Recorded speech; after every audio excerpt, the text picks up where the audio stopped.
A service of KIBMradio.com, the Internet's home for an all old-time radio.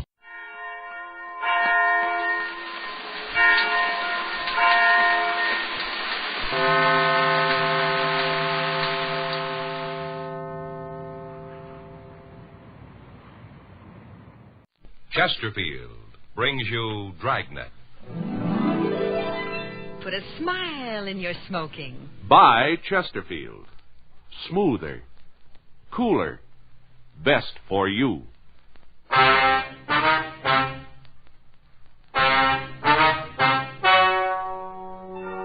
Ladies and gentlemen, the story you are about to hear is true. The names have been changed to protect the innocent.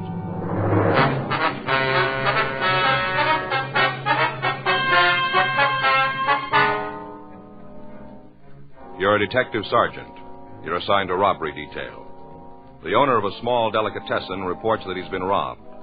He says the thief casually walked out of his store and disappeared. Your job? Find him.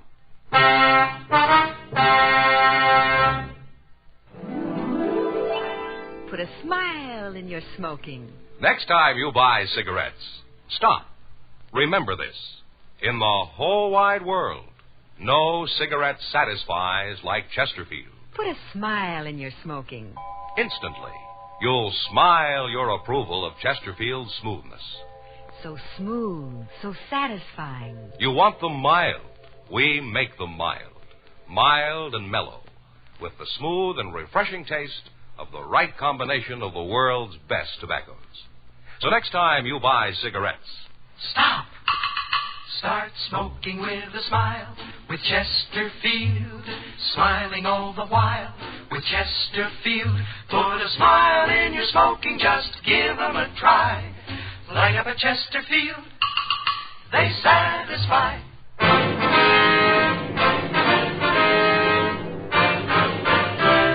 Dragnet, the documented drama of an actual crime. For the next 30 minutes, in cooperation with the Los Angeles Police Department, you will travel step by step on the side of the law through an actual case transcribed from official police files. From beginning to end, from crime to punishment, Dragnet is the story of your police force in action. It was Sunday, October 9th. It was overcast in Los Angeles. We were working the day watch out of robbery detail. My partner's Frank Smith. The boss is Chief of Detectives Thad Brown. My name's Friday. I was on my way back from communications. It was 3:48 p.m. when I got to room 27A. Robbery. I got it. Robbery, Friday. Yeah, just a second. Give me that pad, man. Yeah. All right, go ahead, please. All right, I have it. What happened? How long ago? All right. Right away. Thank you. Guy came into a delicatessen over on Sunset. Took out a pretty big order. Yeah? Sack full of money. 4:15 p.m. Frank and I drove out to a small combination delicatessen and grocery on the corner of Sunset and 3rd. The owner of the store, Mr. Paul Claypool, told us that the robbery had taken place approximately 20 minutes earlier. He said that the patrol car officer who had answered his call had left to make an immediate search for the suspect. Gave a real good description, I did. Yes, sir, you said that. Kept my wits about me. All the time that young hoodlum was in the store, I was studying him. Didn't let him catch on, of course, but I was making mental notes. I wonder if you'd tell us just what happened, Mr. Claypool. How's that? Well, we'd like to hear about the robbery right from the beginning. Oh, checking up on me, huh? Sir? Making sure I give you the same story I gave that other cop. Oh, no, sir, that's not the idea. I told him everything there was to tell. Well, we'd like to hear it, too, that's all. You ain't going to hear nothing different from what he did. Well, would you tell us anyway? Well, if that's how you want it. This here crook fella came walking into my store, big as life. That's how it begun. Mm-hmm. That was about 20 minutes ago, was it? Oh, might be 21 or 2, but now it depends on how long you've been talking to me. Yes, sir. What did he say when he came in? Bandit fella? That's right. Nothing. What? Nothing. That's what he said. Not a single solitary word. I see. Didn't even open his mouth. Just handed me an envelope. Yeah? Sealed it was. Sealed up shut. Mm-hmm. Go ahead. Struck me as being kind of peculiar. What do you mean? Well, lots of my customers bring in lists of things they're supposed to buy. They don't seal them in no envelope, though. I see. My instinct sure was right. It wasn't no grocery list. It was far from it. Is that so? Note inside. Hand-printed it was. I see. Want to know what it said? Well, that would be nice, yes, sir. Take all of the money out of the cash register, put it in a paper bag, and hand it over. Uh-huh. That wasn't all. You want to hear the rest? If you would, please. Don't do any talking. Don't try to stop me. If you do, I'll kill you. That was the end of it. Do you still have this note, Mr. Claypool? Right over there. It's laying on the register. Wonder if we could see it, please. Well, that's up to you, I guess. Other cops said I wasn't to handle it on account of fingerprints. Well, we'll try to be careful with it. Help yourself. Ain't my place to take no chances on destroying valuable evidence. Yes, sir.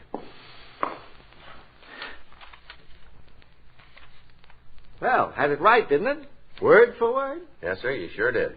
After you read this note, what'd you do, Mr. Claypool? I done just what it said. You gave him the money from the register. That's right. Put in a paper bag in number 8. What's that, sir? 8. That was the size of the bag. Oh. How much money did you give him? All there was, a neighborhood of $50. Most of it in bills? Most, I'd say. A couple of 10s, 3 or 4 5s, some 1s. Rest was change. All right. What happened next? Fella took the bag, kind of grinned, and walked out. Looked real pleased with himself. Did you see where he went? Left the store. Yes, sir. I mean, after that. Turned down the street. Did you get into a car? I didn't see none. You didn't try to follow him? Nope. I didn't aim to stick out my neck none. Figured that was up to you fellas. That's right. Now, Mr. Claypool, do you know if the robber had a gun? Must have. Did you see it? Nope. But that there note said he'd kill me if I gave him any trouble. Yes, sir. Must have had a gun if he aimed to kill me. Well, stands to reason. Yes, sir. Was there anybody else in here when he came in? Just me. I don't do much business this time of the afternoon, and not on Sunday. I don't. Had you ever seen this man before? Nope, not that I recollect. I wonder if you could describe him for us. Oh, sure. I told you I gave him a real good once-over. Yes, sir. First off, he was a young fella, right around 20, I'd say. Mm-hmm.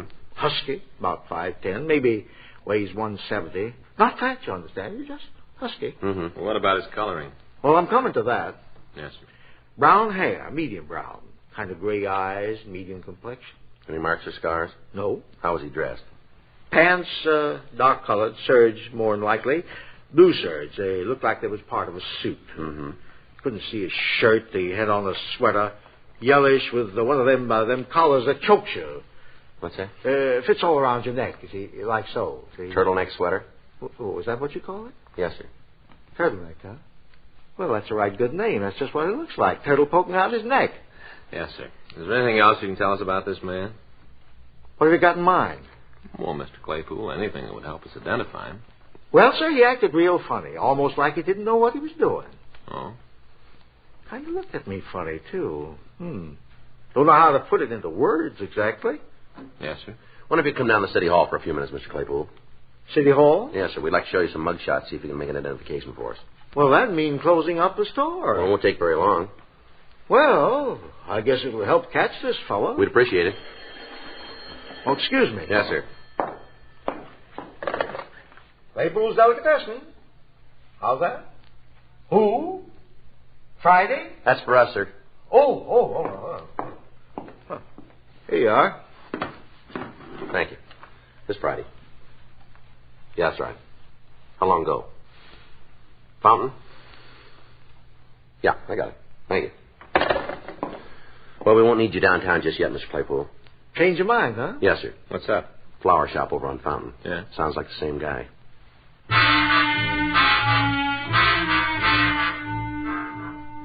Frank and I told Mr. Claypool we'd check with him later. We left the delicatessen and drove out to the Pringer Flora shop on Fountain and Selma. 4:42 p.m., we talked to the victim, Miss Norma Devereaux. She seemed to be extremely agitated. She told us that a man had walked into the store about 4:30 and gave her a sealed envelope. She showed us the note the envelope had contained, and it appeared to be a duplicate of the note Mr. Claypool had been given. Did this man say anything to you, Miss Devereaux? I don't remember. I don't think so. Well, did you say anything to him? Oh, I was too scared. Yes, ma'am. How much money did he take? Well, I gave him all there was, everything in the register. I see, but about how much would you say? I'm not sure. You see, I don't work here. I was just helping out. Mm-hmm. The store belongs to my sister and brother-in-law. I see. They wanted to take their children for a ride this afternoon, so I said I'd look after the shop. Yes, ma'am. Oh, I never should have offered. I might have known something like this would happen. I've had a funny feeling all day long. Is that right? It's a bad week for me anyway, this whole week. Huh? According to my horoscope. Oh. And you don't have any idea how much money was stolen, Miss Devereaux? Well, I don't think it was very much. A few bills and some coins. Mm-hmm. Do you happen to know what day this is? The date, I mean? Yes, ma'am. This is the 9th. The 9th. Oh, I might have known. She said to be especially careful on the 9th and the 11th. Why didn't I pay more attention to that last reading? It certainly cost me enough. Mm-hmm. Now, Miss Devereaux, you notice where this man went when he left the shop? What? Did you notice where he went? Oh, no. I didn't pay any attention. I was just so relieved that he was gone. Why don't you describe him for us, please? Well... Miss Devereaux? I'm trying to think. Yes, ma'am. It just comes up a blank. His face, everything about him. Well, how's he dressed? I'm terribly sorry. I just can't remember. Well, maybe we can help you. Was he wearing a coat or a sweater? That's right. A sweater. I remember the sweater. Mm-hmm. What color was it? Lightish, I think. I'm not sure. What kind of a sweater? Would you recall that? Just a sweater, I guess. How about his hair? Eyes? Anything at all, Miss Devereaux? Well, there's one thing. I don't know whether it would do any good or not. Yes, ma'am. I feel like such a fool not being able to remember where it was or when, but I'm almost certain about it. What's that? That I've seen him before.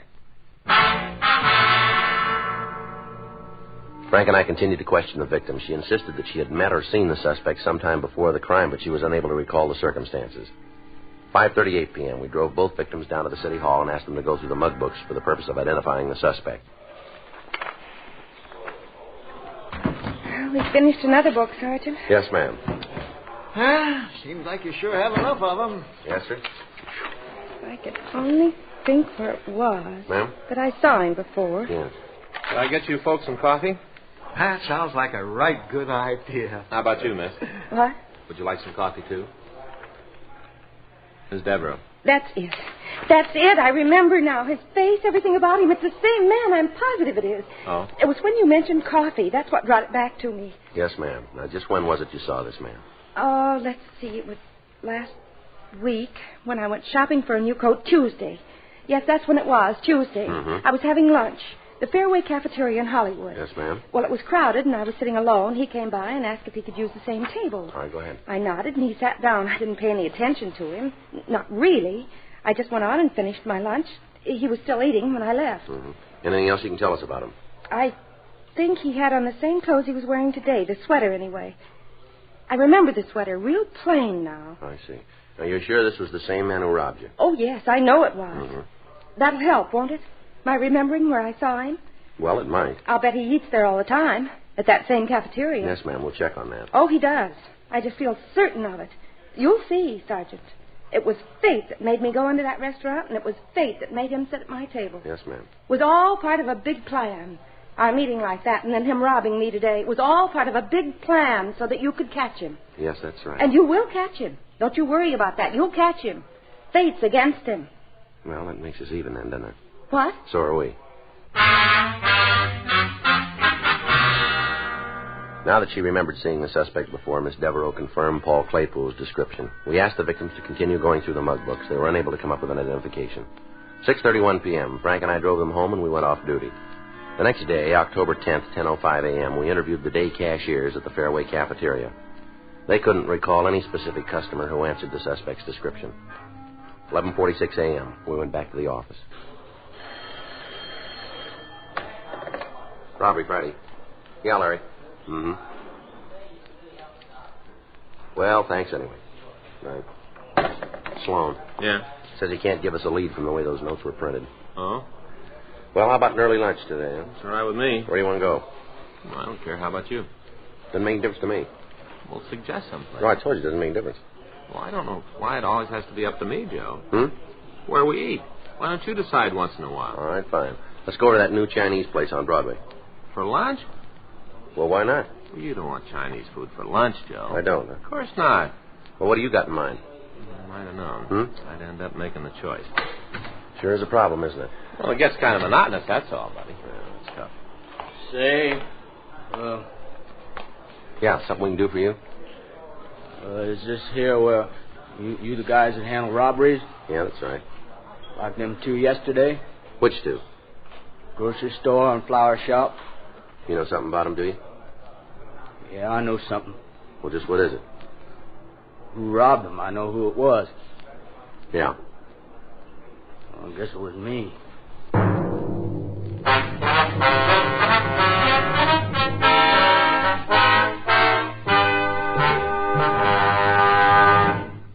Put a smile in your smoking.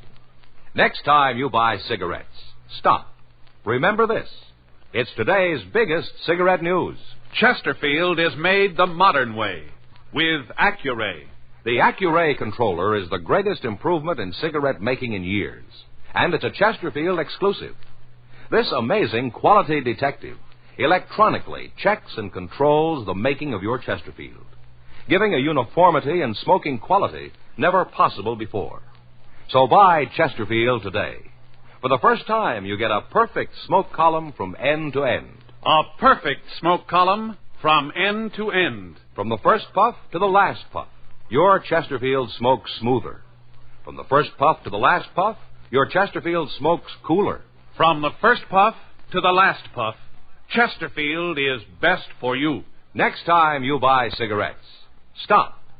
Remember, Chesterfield is made the modern way with Accuray. Put a smile in your smoking, just give 'em a try. Light up a Chesterfield, they satisfy.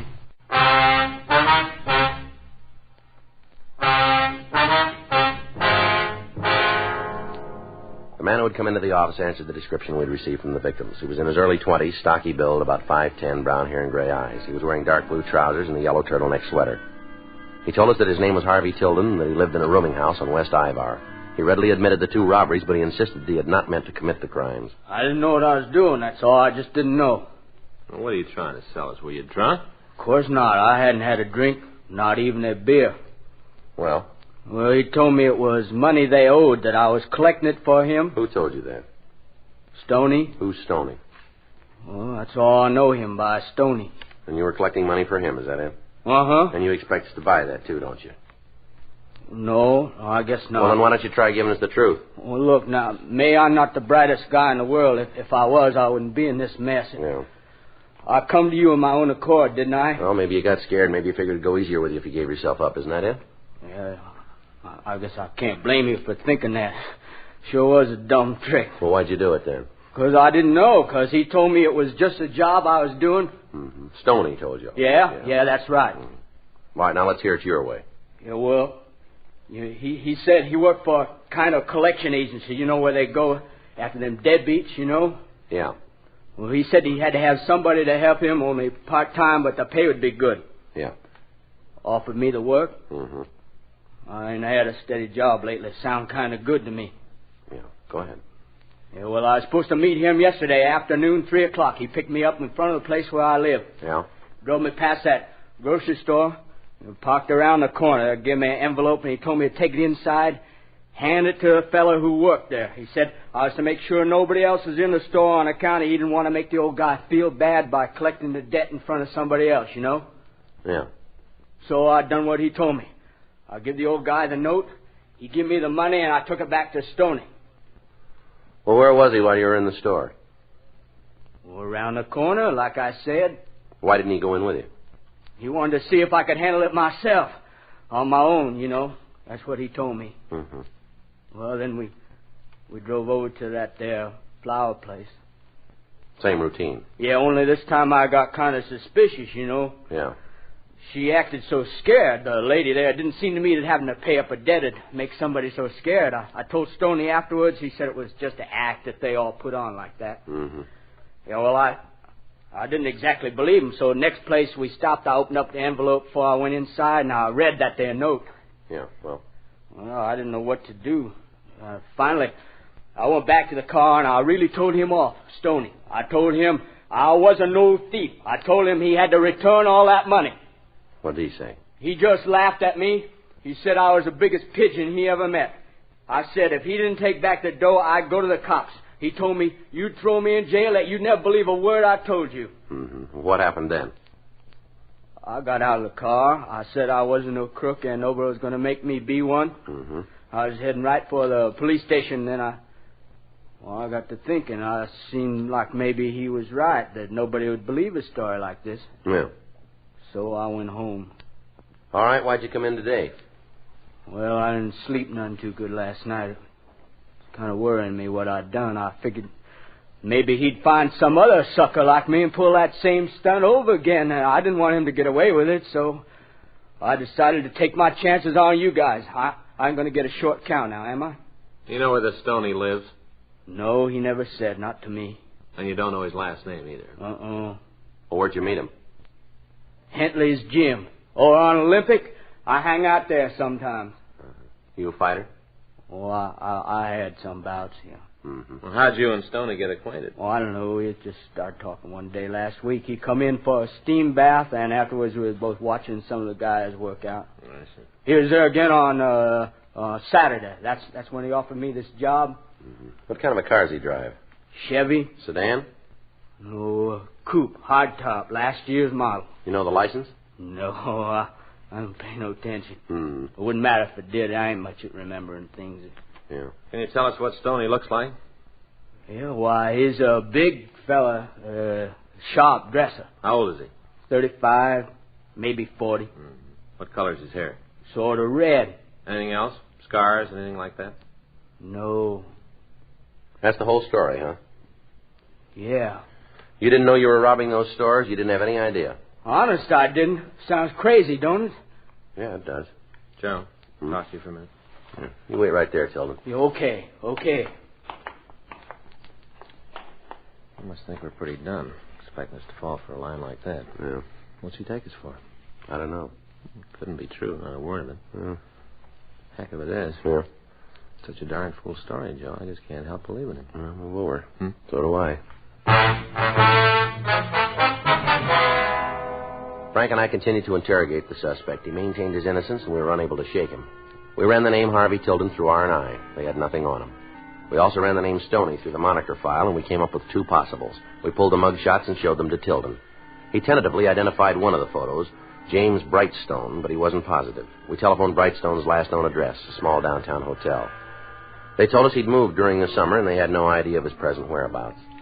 We checked DMV and our own vehicle records. They reported that a late model Chevrolet was registered in Brightstone's name. Harvey Tilden was held in custody for further questioning.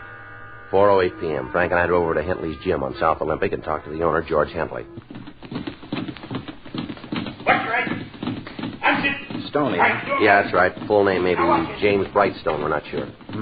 Now move away. Don't ring a bell. He in a fight game? Well, we aren't sure. How about a Harvey Tilden? You know him? That jerk? Sure, I know. He come here pretty often? Off and on. Used to do a little boxing. Had a perfect record. 6 fights, 6 KOs. He was punchy before he ever got in a ring.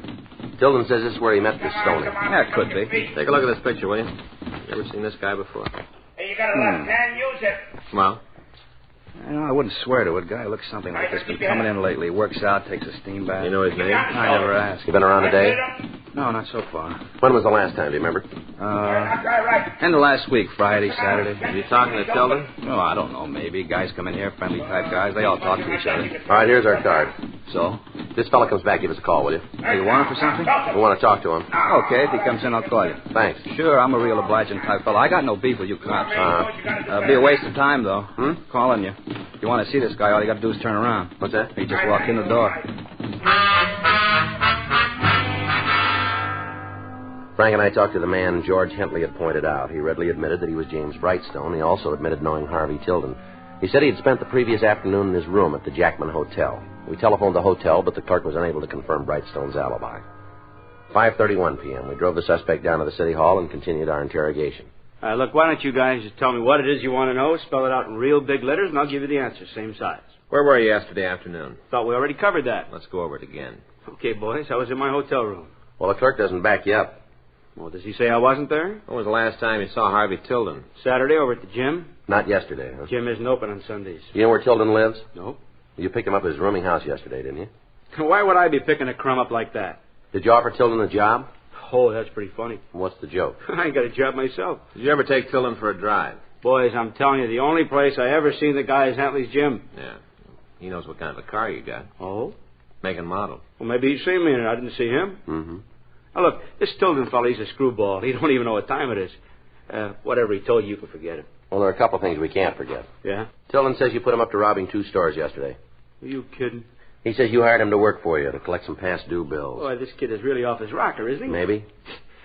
Where was I supposed to be while he was doing me these favors? Outside in your car waiting for him. Go on, boys. You interest me. Well, that's about it. And you'd pick up a guy in a phony story like that? Hey, look, I'm getting out of here. Tilden ain't the only guy who's not... Sit down, Brightstone. All right, you jokers, prove any part of it. We're going to try to. I'd like to know how. We got a team out right now checking the neighborhood of both robberies. If anybody saw your car around those stores yesterday afternoon, you got trouble. I got news for you guys. It don't matter where I was yesterday. You can't tie me into these jobs. We'll see. Matter of fact, I'll give you a hand. I might have been driving around those stores yesterday. Is that right? Yeah, come to think of it, I went for a ride along about 2 o'clock. Slipped my mind before. Sure. Not that I know where Tilden pulled his heist. You don't, huh? Sure, of course not. Then what makes you think you were in the vicinity? Well, I'm not saying I was. I'm saying I might have been. Yeah. Just where were you? Who knows? It took me a real long drive. What time did you leave your hotel? 2 o'clock, maybe. What time did you get back? Later. How much later? All right. I'll tell you what. I'm going to give you guys a break. Good. Now, I know you can keep this up for 72 hours, and I got more important things to do, so let's get it over with, okay? It's entirely up to you. Okay. Tilden was giving it to you square. He was just a pigeon. Dumbest pigeon I ever ran into. Yeah, go ahead. Well, that's it. You got it now. What are you going to do about it? What do you think? Oh, if you're smart, you're going to turn me loose. Mm-hmm. Yeah, look, let me give you a little advice. Free. So Tilden was a fall guy, all right? I admit it to you guys. Yeah. But to nobody else. Anybody else asks me, I deny it, the whole thing. So you might as well play smart. You figure on sticking me with this rap, you got to have a signed confession. I ain't going to give it to you. Well, now maybe we won't need it. Boy, you got the biggest rocks in your head. Tilden was in those stores, I wasn't. He took the money, I didn't. You go into court, you come out looking dumber than he does. Mm-hmm. It's my word against his. You think anybody in their right mind is going to believe this boy? You think he'd stand a chance of convincing the jury? Well, he might. Fat chance. He convinced us.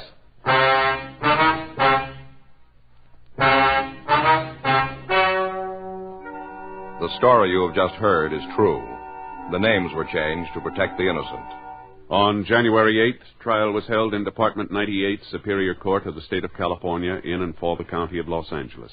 In a moment, the results of that trial. Now, here is our star, Jack Webb. The date, June 19th. The man in question, Father. The gift for Father's Day, Chesterfield. Make it a point to pick up a couple of cartons, first chance you get. It's the easiest way I know to put a smile in Dad's smoking, and a nice way to remember a great guy.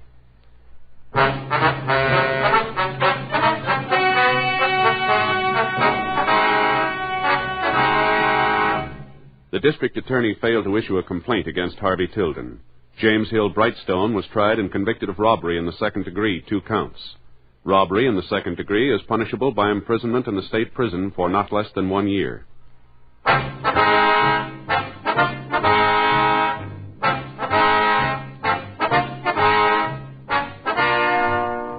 You have just heard Dragnet, a series of authentic cases from official files. Technical advice comes from the Office of Chief of Police W.H. Parker, Los Angeles Police Department. Technical advisors Captain Jack Donahoe, Sergeant Marty Wynn, Sergeant Vance Brasher. Heard tonight were Ben Alexander, Vic Rodman, Virginia Gregg, Eddie Firestone. Script by Frank Burt. Music by Walter Schumann. Hal Gibney speaking. Watch an entirely different Dragnet case history each week on your local NBC television station. Please check your newspapers for the day and time. Chesterfield has brought you Dragnet, transcribed from Los Angeles. This is it, L&M Filters. It stands out from all the rest. Miracle tip, much more flavor. L&M's got everything. It's the best. Notice the color of L&M's Miracle Tip. It's white, pure white, to give you the purest and best filter. And L&M gives you a rich, good-tasting, fully satisfying smoke. The kind you can get only from highest quality tobaccos. Buy L&M. It's got everything.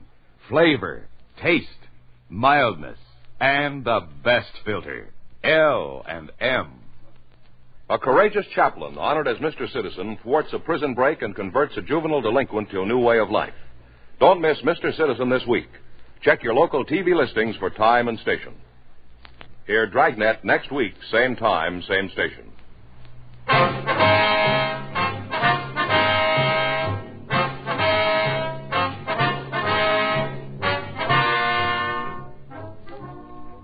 Hear Biography in Sound on the NBC Radio Network.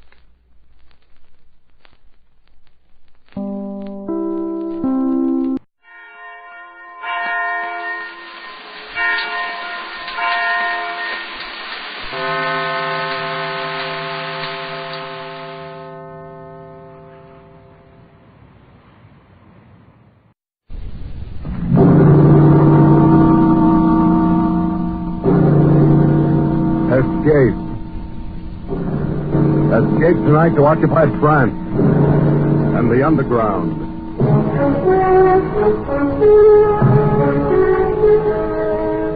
The Columbia Broadcasting System and its affiliated stations present Escape, a new series of programs of which this, the second, is Operation Fleur de Lis, written and directed by William N. Robeson.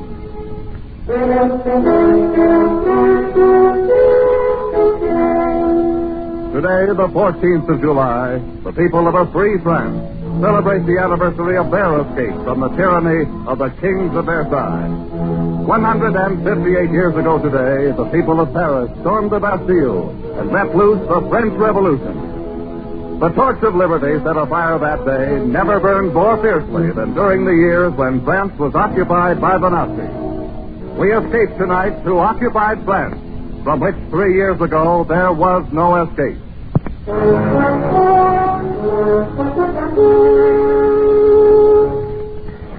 You can call me Duke, but don't use my right name. I might want to go back to France someday. And there are a lot of people in the world that wouldn't understand that what I did was justified in the war. No, I don't have any regrets. Moral ones, that is. It isn't what I did to Renee that keeps me awake at night. Just the memory of her. There isn't much about her in my official report on Operation Fleur de Lis, but then it isn't customary to include descriptions of slim, sunburned legs and wide, deep brown eyes in a military document. And anyway, she was only an incident in the operation, even if she became somewhat more important to me. Operation Fleur de Lis began, like all the others, in the grubby, undistinguished house in London, which was the headquarters of the OSS, the Office of Strategic Services, otherwise known in various parts of the world as screwballs, cutthroats, spies, cloak and dagger boys, and American underground agents. Gentlemen, Operation Fleur de Lis is planned to assist the advance of our forces once they've secured a beachhead in Normandy. Is that where we're going in, Major? That is one of the possibilities, Lieutenant. Yes, sir. You will jump over Grand Mont in northern France, here on the map. You have to set up roadblocks on these 3 state highways. Here, here, and here. There is an underground contract near Grand Mont? Yes, Alcine Dutton. He's leader of the local Marquis. He's expecting him. In addition, you have to block these railroad lines entering and leaving Grand Mont. These operations are to coincide with the advance of our ground forces. If they land in Normandy. If they land in Normandy. You will enplane tonight at 2100 hours and will drop over your objective at, I should think, approximately 2230. Any questions? No, I don't think so, sir. Well, yes, sir, I have a question. Yes, Lieutenant? How many of us are going on this mission? Just the 2 of you. Just the 2 of us. And all we had to do was organize an underground army, disrupt the supply lines of a half a dozen Nazi divisions, and give support to the entire Allied invasion. Just the 2 of us. But that's the way the OSS works. And nobody ordered Hill and me into it. We volunteered. I don't know why. Maybe for moments like this one, when you get a B-24 assigned to you as a personal taxi, and there's lots of room to sprawl around after Bombay. How do you feel? Fine. Scared? Of course I'm scared, aren't you? Me? No. This is a walk. You forget how tough it was when we were at paratroop school at Benning. Yeah, that was real rugged. If the wind wasn't right, you might land in the Chattahoochee and get all wet. And there was always a chance that you'd sprain your ankle coming down too hard. And the sun was so bright on some of those daylight jumps. Whereas we got none of those things to worry about here. A nice, thick, black night over France. No sun to blind us. No Chattahoochee River to fall into. Hey, Lieutenant. Yes, Sergeant. Skipper wants to talk to you on the intercom. Thanks. Here, use my can. Thank you. Duke here. Lieutenant, I'm over your objective. Any signal from the ground? Yes, the one arranged. 4 dots, 2 dashes. Green. Very well. You and Lieutenant Hill move into the bomb bay catwalk. I'll open bomb bay doors in 30 seconds. Roger. Good luck. Thanks. Sergeant, stand by to dump those supplies as soon as we're clear. Yes, sir. Come on, Ed. This, as someone has said, is it. So soon? Just as I was settling down a good book. Bomb bay doors are opening, sir. Okay, Sergeant. All right, Ed, let's check your harness. It's a frightful mess. I just can't seem to do a thing with it. I know, but this is the last party. You'll have to wear it on. Okay. How am I? Well, don't look now, but your chute's showing. Tuck it in. Let's get out on that catwalk. Oh, it was refreshing breeze. And all of France at our feet. You see the signal? That's what I'm looking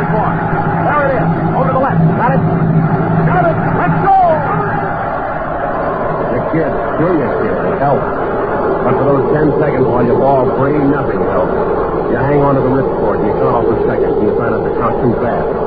Your hand on that ripcord is the only certain thing in the world as you tumble head over teacup with the wind carrying sound from your ears. And there's only one thought, always the same thought, whether it's your first or your 50th jump. Will the chute open? It does. Yanking at your armpits, knocking the breath out of you, slowing you down, and you swing there like a rag doll trying to get your bearings. First, you make out the horizon. That's where the black becomes darker black, where the stars stop. And you wonder about Ed, but you can't risk calling out. And now that you're located where the stars are, you look for the signal light, and there it is, slightly to the left. So you tug at your shroud line, spilling a little air to guide you toward it. And it's coming toward you awfully fast. And you hope this particular French patriot has picked out a field free of trees and church steeples. And then you try to remember all the things they taught you about hitting the ground and rolling with the wind and collapsing your chute. Because it's always like this. You always feel like you've never hit the silk before. And then you're down, and you roll just right, and you collapse your chute, and it's second nature to you after all. And then you hear footsteps running towards you. And you remember another important instruction. You whip out your automatic, and you hope your French is good enough to get you by. Eva, who is it? Alpine here. Fleur. Lee. Okay, Alpine, come on. At last you've arrived, Lieutenant. So it seems. You have no idea how long we've wished for this moment. Hold it. That's my partner. Come on. Here. Ed. Over here, Duke. You okay? My empennage is slightly damaged, otherwise okay. This is Alcine, our contact. Alcine, Lieutenant Hill. Oh, Alcine. Lieutenant, it is a great pleasure to make your acquaintance. And on behalf of my countrymen... Now, let's get these chutes buried and blow this place. Where's your transportation, Alcine? We haven't any. What? Where's the safe house? You might be able to stay at my aunt's. I don't think she'd talk. You don't think, aren't you sure? Oh, yes, I'm supremely confident that Where are the Germans? They're everywhere. And that is why I'm so glad you're here. Now we can fight again. With your help, we will kill many Boches. Wait a minute. How many are there in your Marquis? Myself and 2 others. Just 3 of you? Oh, my aching back. But now that the Americans are here, we can do anything. Oh, why don't they get these things straight in London? How can we block roads with a 3-man Marquis? 3 men and an aunt who perhaps will not talk. Well, let's get cracking. Duke, you're not going through with this mad venture, are you? What would you suggest? Well, as for me, I'm all for taking the next plane back to London.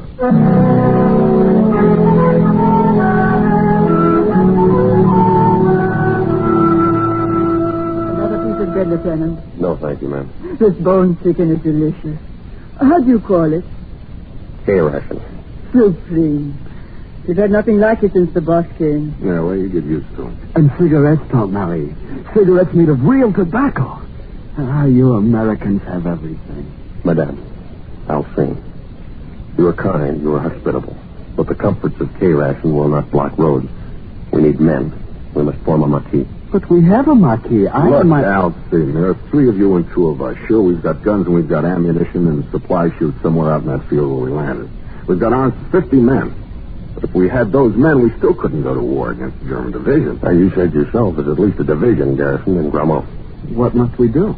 First, we must organize a Marquis. We need men. Can you get them?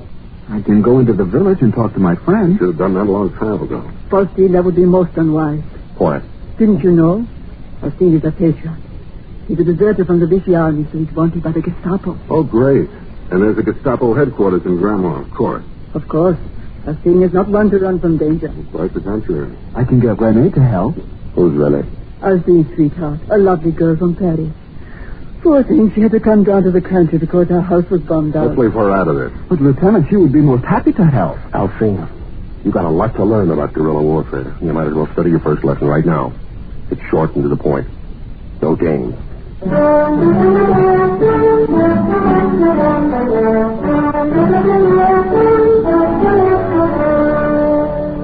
Well, the next day, we collected the supplies, which had been dropped with us, and we set up a camp deep in the woods. Hill and I were loaded with French money, so we were able to buy food from the friendly farmers. Maybe it was the food as much as patriotism that brought us recruits. Anyway, after a week, we had nearly 30 men. Our Marquis wasn't big enough for the job we had to do, but it was growing in the right direction. And then one night, as I was winding up a report to London... Huh? What do they say? What do they ever say? Message acknowledged. Carry on. Well, what about new batteries for the radio? What about extra ammunition for the Buck Rogers guns? When are they going to get another drop to us? Why don't you ask them? Yeah, they do the best they can, I guess. After all, we're not the only Boy Scouts in this jamboree. Mm-hmm. Hey, Duke. Yeah? There goes Alcine again, off toward the road. What the... Hey, Alcine! Yes? Come here a minute. Yes, Lieutenant. Where are you going? I was just taking a stroll. You on night guard? Not tonight. You weren't on night guard last night, were you? No, Lieutenant. Or the night before? No, sir. But you weren't in camp all night, were you? No, sir. What's the matter? Don't you like the camp? Rather sleep at your aunt's? Is it too rugged out here for you? No, sir. Then where were you? In the village. You know the orders. No one is to go into the village. Yes, Lieutenant, but I only go in at night. That makes no difference. But it does. You see, Lieutenant, I'm so in love. Oh, great. The girl from Paris? Yes. You should see her, Lieutenant. She's the most beautiful, the most charming. Then don't you know you're endangering the whole Marquis by disobeying my orders? Oh, no, sir. There's no danger with Renee. She hates the bush. Why, she wants to join us. You've told her about us? Oh, yes, sir. Are you out of your mind? How do you know she's all right? I just know that's all. She's the most wonderful person in the world. She's a real patriot. I told you, rule number 1 is no game. Yes, but Renee is different. Yeah. Well, you better marry her before you bring her around here, or you'll have to share her with the rest of these wolves. Lieutenant, do I understand you? Forget it, Elsie. It's just an American figure of speech. May I tell Renee she can join us? Oh, not quite yet. Later, maybe. Yes, Lieutenant. Is that all? Yeah, that's all. If you got to take it, Alcine, take it easy. I do not understand. Just another American idiom, Alcine. Good night. Good night, sir. Hey, Duke. You gonna let him get away with that? Well, what are we going to do? Slap him into the guardhouse for 30 days. Only this isn't the American Army. We haven't any guardhouse. Yeah, well, thanks from a security standpoint. I know. We try to keep these boys from sneaking off home every now and then. We're not going to have any Marquis. He's French. An immoral race. I don't know about that. Remember Phoenix City, Alabama? Yeah. Oh, yeah, I see what you mean.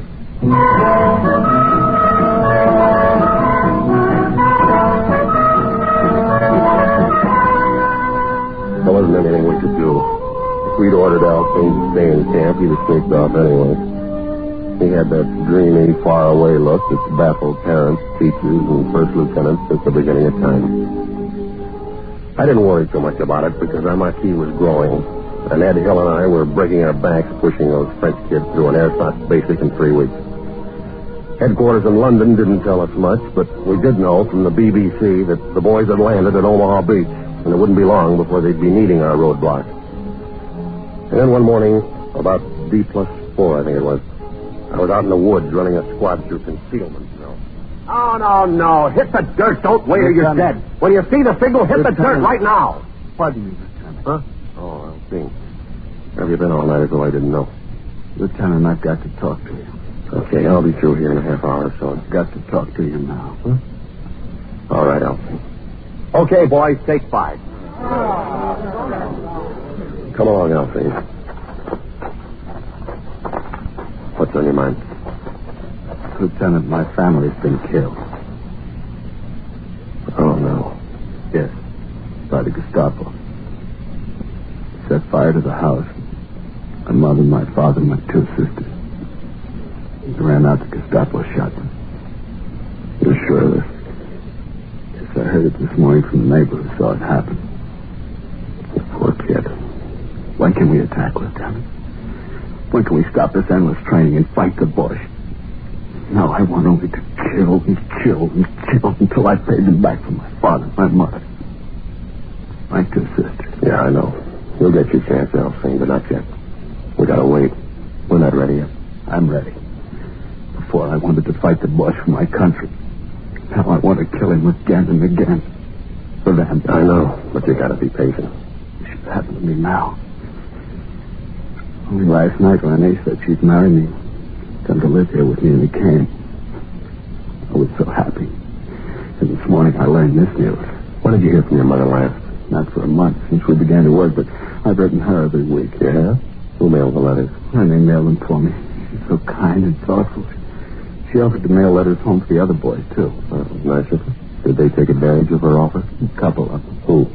Paul and Sean. I told them about it. They wrote their family. And Renee mailed the letters, huh? She's a wonderful person, Lieutenant. You're going to love her. Yeah, I think I am. She's all I've got in the world now.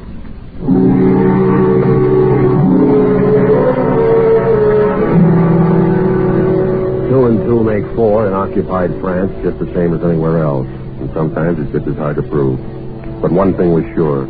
Now I wanted to meet Renee in the worst way. But I had to postpone the pleasure because early that afternoon one of the outposts broke into camp out of breath. Yes, Paul. The boats. They're coming down the road through the forest. How many? I did not stop to count them. Several truckloads, to be sure. Pass the word to Lieutenant Hill. Ask him to bring his detail into camp on the double. Yes, Lieutenant. Alcine. Yes, sir? Take 2 men and go down to the road and see what they're up to. Yes, sir. Just reconnoiter. Don't fire at them. But this is my chance for revenge. Listen to me. Don't fire at them at the command. Yes, sir. They may not be after us at all. Now get going. Immediately, Lieutenant. What's the order of the day, Duke? Plant scram? Yeah, looks like it. All your men here? Present accounted for. All right, boys, now gather around, will you, and get this. There's a convoy of Germans coming down the forest road. Now, wait a minute. We're not going to fight them. You know what our job is. Roadblocks. We got tanks, artillery, and airplanes that'll be along soon to do the killing. But we have... Now, look, our security's been pretty good. And those Krauts may be on a routine patrol. Chances are they don't even know we're here. They do now. Listen. Yeah. Well, that does it. All right. Your men got your weapons? Good. Now, you know the procedure. Get lost. Before you leave the forest, bury your weapons, ammunition, and equipment. Rendezvous at the home of Alcine's aunt at 2200 hours tonight. Good luck. Come on, Ed. Let's scram. Well, he who doesn't fight and runs away lives to fight another day. Something like that. Who tipped them off? I'm not sure, but I got a pretty good idea. Who's down there at the road? Alcine. He's fighting a private war, the poor jerk.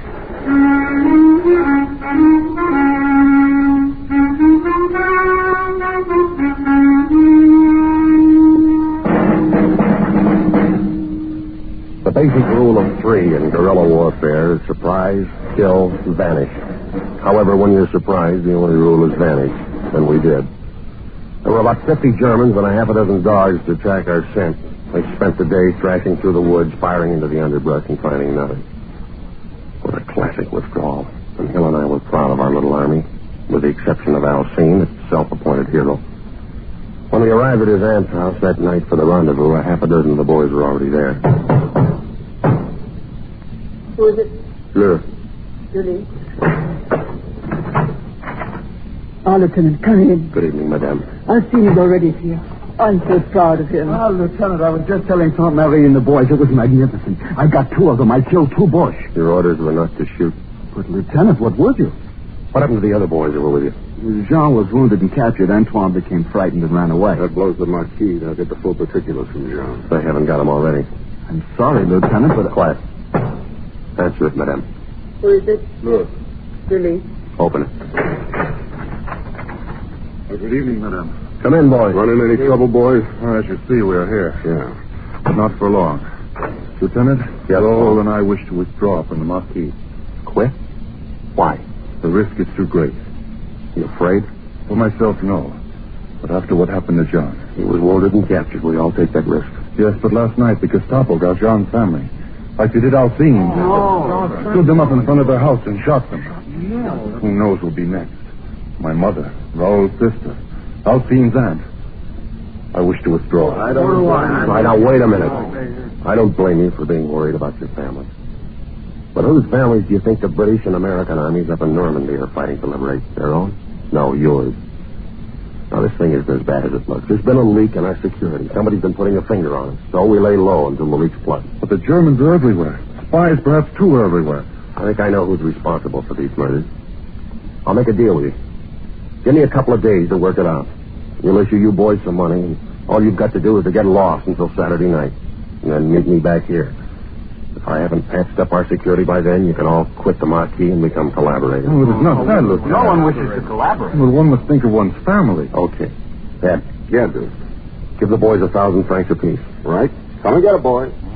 Come on. Alcine. Yes, my lieutenant? I'm going to have a little time on my hands for the next couple of days. Do you think you could arrange to introduce me to your girlfriend? Oh, but of course, Lieutenant. Maybe, if it's okay, like you say, we can let her sign up. Huh? I'm desolated with happiness, Lieutenant. One thing. None of that lieutenant business around here until I make sure she's all right. Very well.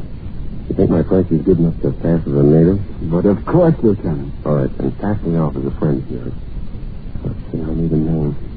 Let's call me Jacques Dufresne. Jacques Dufresne. Good, I will make the arrangements immediately. I thought you'd like an excuse to get into town tonight.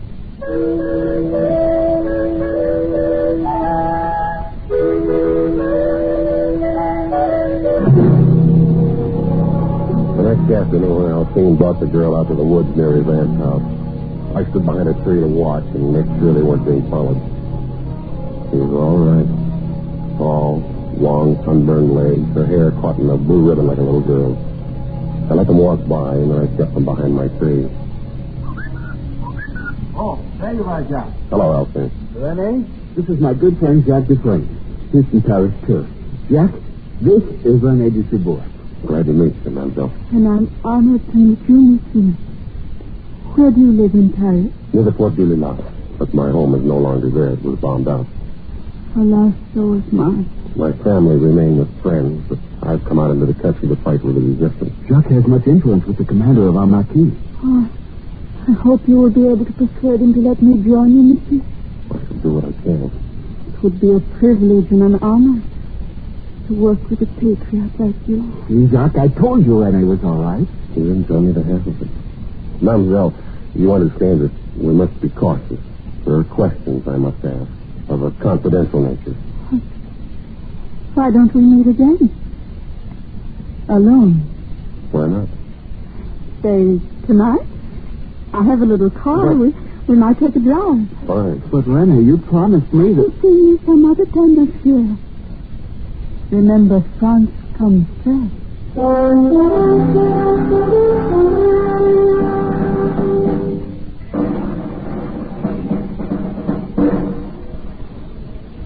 We just drove that night. She was wearing a white ribbon in her hair and a loose white dress and no stockings. We just drove around in her little Citroën with the top down and the wind blowing her hair like a girl in a magazine ad. Then we came back about midnight and parked at the bridge. I felt like I was back in high school in Illinois. Look at those stars. Yeah. So many of them. So close you can almost reach out and touch them. Yeah. I had them all once. I reached out and gathered them all in my arms once. Yeah? I want you to know all about me, Jack. I want to. Don't think it's wrong of me. But I've been in love. There's nothing wrong in being in love. He is a soldier. Most everybody is these days. A German soldier. Oh. Don't you think that love is bigger than war or hate or anything? Yeah, I guess so. He's dead now. That's good. I'm sorry. I mean, I didn't mean to hurt you. I'm not sorry he's dead. I'm so confused. I want to understand things. I want to be intelligent about things. Everything is so mixed up. Like now. Like now? Yes. Look, I've never been so happy as I am tonight. Not even with the German? Not even with him. Why does it have to rain? Why do those blessed stars have to go out one by one to make way for another day of war? Why can't we stop time? You and I. Gather all the stars together. Just for us. I don't know, baby. Never been done before. But we can try.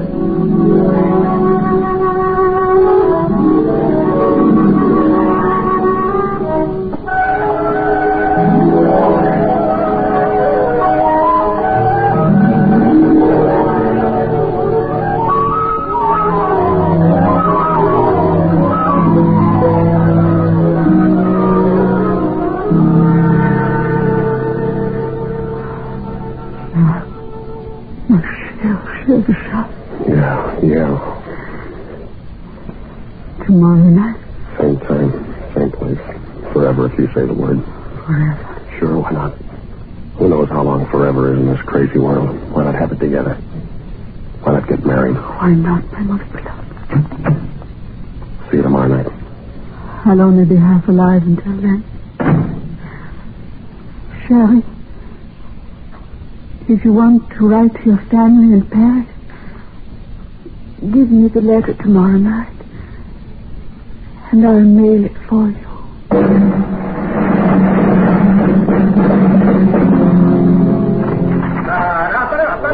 Oh, no. All right, drop that rock and grab a sock. Rise and shine, lover boy. I brought you a cup of chocolate. Figured you want breakfast in bed this morning. Okay. How'd you make out last night? Okay. Details? What's up with details? Nothing much to report.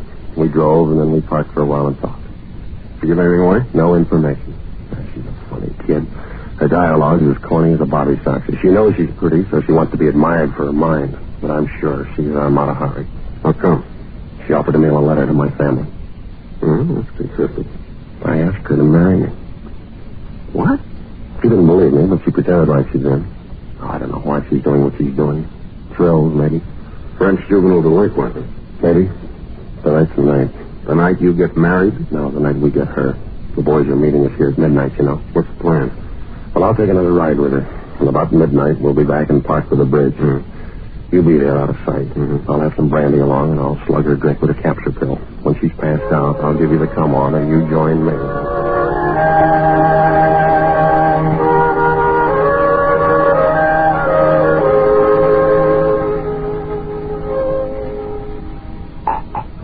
Here, baby, have another drink, huh? I shouldn't. Brandy always makes me sleepy. Well, what of it? This is a celebration of our engagement. Oh, kiss me, Jacques. Again and again. Sure. Jacques, the stars are near. Nearer than they've ever been. Nearer than you think, baby. I love you, Jacques. I do love you. Kiss me again. Do it again.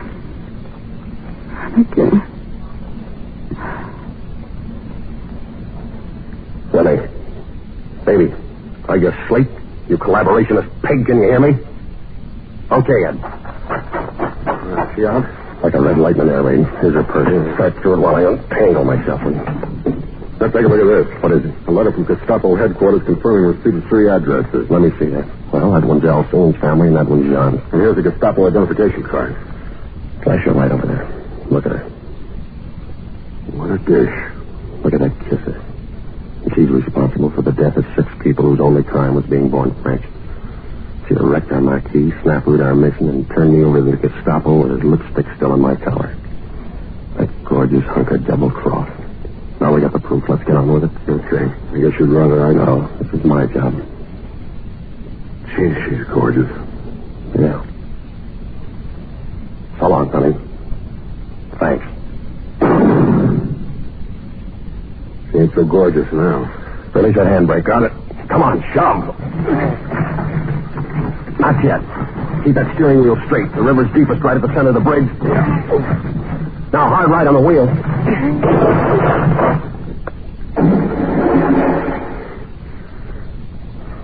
You know something, Ed? Huh? I think she finally did gather that armful of stars.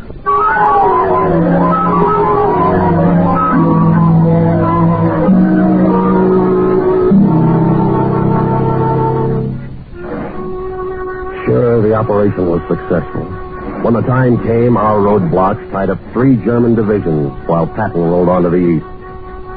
But I still lie awake at night thinking I should have married that dame. Yeah, the operation was successful, but the patient died.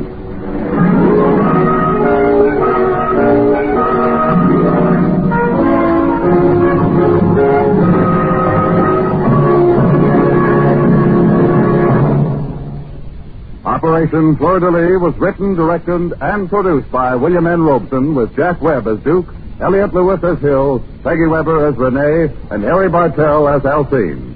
Operation Fleur de Lis was based on an incident from the files of the OSS recorded in Sub Rosa by Stuart Alsop and Thomas Braden.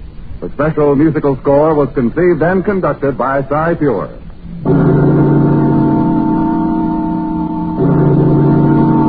Escape is presented by CBS and its affiliated stations each week at this time. Next week, we invite you to escape with F. Scott Fitzgerald in his unforgettable story, The Diamond as Big as the Ritz. And so, good night. Until next week, when again it will be time to escape. This is CBS, the Columbia Broadcasting System.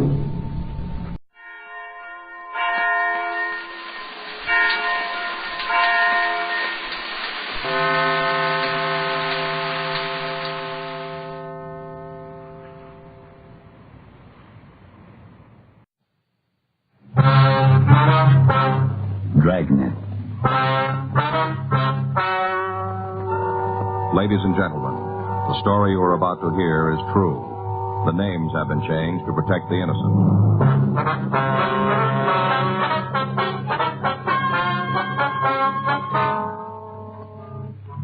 You're a detective sergeant. You're assigned to homicide detail. A 6-year-old girl has been taken from the streets of your city. There's no lead to her whereabouts or to the identity of the kidnapper. Your job? Find them. It was Monday, May 1st. It was warm in Los Angeles. We were working the day watch out of homicide detail. My partner's Frank Smith. The boss is Captain Lorman. My name's Friday. I was on my way back from the business office, and it was 7:28 p.m. when I got to room 42. Homicide squad room. No, the hair was a little thicker. You know, more of it. More like this? Yeah. Yeah, that's about it. Short, real short. Now, what about the eyes? Well, they were kind of close together. Hi, Joe. Hi, where'd Frank go? Chief Brown called. He went down there. How you doing? Good. Hey, take a look yourself. Yeah, that's it. Right on the old button, yeah. A couple more eyebrows. What? More eyebrows, a couple more. Yeah, that's it. Yeah. Say, this fella's pretty good. A lot better than those guys at the beach. What's that? Guys at the beach, you know, they draw your picture while you wait 2 bits, something like that, and they draw your picture. This looks just like the guy that took the girl. All right. Sure feel bad about that. I really do. Sir? I was just sitting there, you know, folding up the papers from my route, just sitting folding, and all of a sudden I see this thing happen right in front of me. Yeah. Car just pulled up to the curb, and they grabbed the girl. There was more than one? Huh? You said they grabbed the girl. No, I just said that. You know, like an expression. It didn't mean there was more than one, just said that. You know how you do. Yeah. Just one. Kid, that's what he was, young kid. No forehead, just like a part. Joe? Yeah. I just talked to Chief Brown. He wants to know how the picture's coming. Not finished. Why? Looks like we might need it right away. Huh? The family just got a ransom note.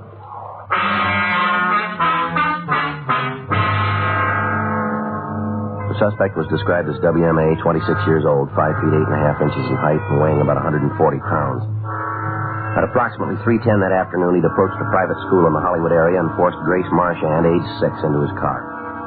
The only witness to the kidnapping had spread the alarm, and in a matter of minutes, every police officer in the area had the description of the man and the car he was driving. Word of the crime had gone out to all policemen in Southern California. They were all looking for a little girl. Units from Juvenile Division, working under Captain John Powers, joined in the search. A roundup of known deviates was started. All available information sources were tapped, but in spite of our efforts at the end of 4.5 hours, the child still hadn't been found. 8:02 p.m. Frank and I drove out to the house. We parked our car in the next block and walked to the Marchand residence, where we met with Captain Powers and the missing girl's parents. Thought we could talk in here. Marchands are pretty upset. Yeah. What about that note? It's downtown. Leighton Prince are going over it. How'd he get here? Kid brought it. What about him? 16 years old, lives in the neighborhood. Where'd he get it? Says a man approached him in the drugstore at the corner, asked him to deliver a letter. Gave the kid $1. Boy didn't know what was in the letter. What did it say? Got a copy of it. Here. You want to see your kid alive, get $50,000 in small unmarked bills ready, and you'll get a phone call. Don't tell the police, don't tell anyone. If you do, forget about your daughter. How was it written, Captain? Words were cut out of the evening paper and pasted on a plain white sheet. Anything there? We don't know yet. As soon as Leighton Prince are through with it, Larry Sloan's going over it. Well, what about this Marchand? Can he swing that kind of money? Yeah, I guess so. He says he will. Are they going to go along with us? I'm not sure. Mrs. Marchand would like us to get off their side. Well, how about him? He wants his daughter back. Well, Are you going to talk to him? I guess we better. What about the phone? Did you make arrangements to have it covered? Oh, yeah. There's an extension in the study. You can use that. It's close enough to the one in the master bedroom so we can talk to the Marchands while they're on that one. Okay. Anything new turn up downtown? No, still questioning deviates. Well, we've taken the kid who brought the note downtown. Going to have him check the mug books. And we better let him see that drawing, too. Yeah. What about the house? You got it covered? Pretty good, yeah. There's a team from Hollywood across the street, another one out in the back. Where are they? One across the street's in a neighbor's house. The other one's in a car out back. Okay. Let's go, huh? Yeah, they're in the living room. All right. How are they taking her? Rough. There you go. We've got to get them out of the house, then. I know they're going to ruin everything. No, just calm down, dear. How are you, Captain Powers? Mr. Marchand, this is Sergeant Friday and his partner, Frank Smith. How are you, sir? How do you do? This is my wife. How are you, Miss Marchand? Is there anything new? Have you found her yet? No, ma'am, not yet. I told you they're going to get her back. All this mess is just going to make it Now, take it easy, dear. Send them away. I know. It'll be all right if I take her upstairs. Yeah, sure. Come on, honey. Now, why don't you lie down? Try to get some rest. Is that going to bring her back? Frank's not going to do any good, is it, dear? Now, come on. You get her out of the house. I'm not going to get her. Maybe it might be better if you waited out in the kitchen. I'll try to get her calm. All right, sir. I'm sorry. Yes, sir. Here, come on, dear. You told them to leave. Yes, I did. Let's go. They're not doing anything. And then She's taking it pretty hard. Yeah. Have they called the doctor? He's on his way. Have they gotten the other children? Yeah, boy, 10. Where's he? His sisters, Marchand, took him over there this evening. Well, there's 6 teams from Metro standing by, 4 from our detail. How about the sheriff's department? I talked to Dick Kieran. They're with us all along the line. Good. This season's bad. I hope the doctor gets here pretty quick. Is there anything we can do? You know the answer to that one. Well, you like some coffee? no, thank you. Oh, thanks. No, I'm going to make some anyway. All right. I'm sorry about my wife. That's all right, Taking the whole thing pretty hard. You made any arrangements to get the money, Mr. Marchand? Yes, I called my brother. There's nothing we can do about it tonight. The first thing in the morning, we'll get it together. We'd like to be with you. What? We'd like to help you prepare the money. I don't know quite how to say this. What's that, sir? Well, I know you men are trying to help, but I don't want you interfering with the payoff. That's going to make it a little difficult. Maybe so, but that's the way it's got to be. All right. That's the way you want it. Well, it is. You know it's not going to make much difference. What do you mean? Well, the kidnapper probably knows we're working on the case already. He's counting on the fact that you won't go along with us. What is it you want to do? Well, we'll help you get the money ready, take the numbers of the bills, and prepare the package. We don't want to endanger your daughter's life. As far as we're concerned, you can go right ahead with the payoff when you're contacted. But if we can help now, it'll make it easier after the money's been paid. On who? Huh? Who's it going to be easier on, you or Grace? You're going to make sure we get her back? You willing to write insurance on that? There's no answer to that question. That's the whole point. We want our daughter back. I don't care what we have to do or how we do it, as long as Grace is back. That's all that's important. We can understand that. I know what you're trying to do, and I appreciate it, but this is our problem. I don't want to take any chances on something going wrong. As soon as we hear from the man who has her, we'll do what he says. Then you're not going to let us help, huh? No. And I think it might be better if you called your man off. You're making it hard for us. I'm not trying to, but can't you understand? All we want is our girl back. It doesn't make any difference how it's done as long as she's home. That's all that counts. What about the man who took her? That's your problem. As soon as Grace is home, I'll go along with you on whatever you want to do. But until then, I don't want you meddling. But you said they're gone. They're just leaving. You're not going to be happy until she's dead, are you? That's not true, ma'am. Well, it looks like it. All these policemen, the whole thing, a lot of noise, nothing more. You're not doing any good. Why don't you get out? They're leaving, dear. When? After they throw Grace up on the front lawn? Is that when they'll go? All right, honey, now. All right, ma'am, we'll leave. Then get out. Go on. Don't stay around. All right, now that's enough, Mabel. They know it. All right, now calm down, will you? This isn't going to do any good. Sure, you haven't done anything to make things fine. What good ain't doing? I'm afraid you better leave. All right, sir, we'll talk to you later. As soon as we get Grace back, What was that, sir? I say, as soon as we get Grace back, I'll call you. Yes, sir. You're sure you won't let us help? No, you better go now. Well, now what? All right. Guess we wait. Yeah. What about the surveillance? You going to call it off? No, I don't think so. We'll check it with the skipper. Yeah. Be a lot easier if the Marchands would let us help them. At least we'd know what was going on. Give us a chance. Yeah. This way we're in the cold. Nothing we can do. I wonder if it makes any difference. Huh? Maybe we lost already.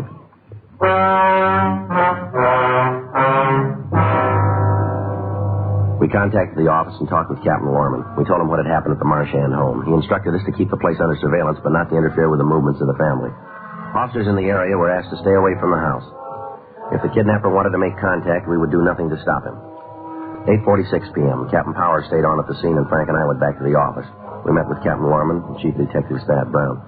You can't count on any cooperation from the family, then? No, I don't think so. Father might go along with us, but Ms. Marchand is dead against it. Mm-hmm. How are you going to handle it, Lorman? Keep their place under surveillance. Wait for them to make a move.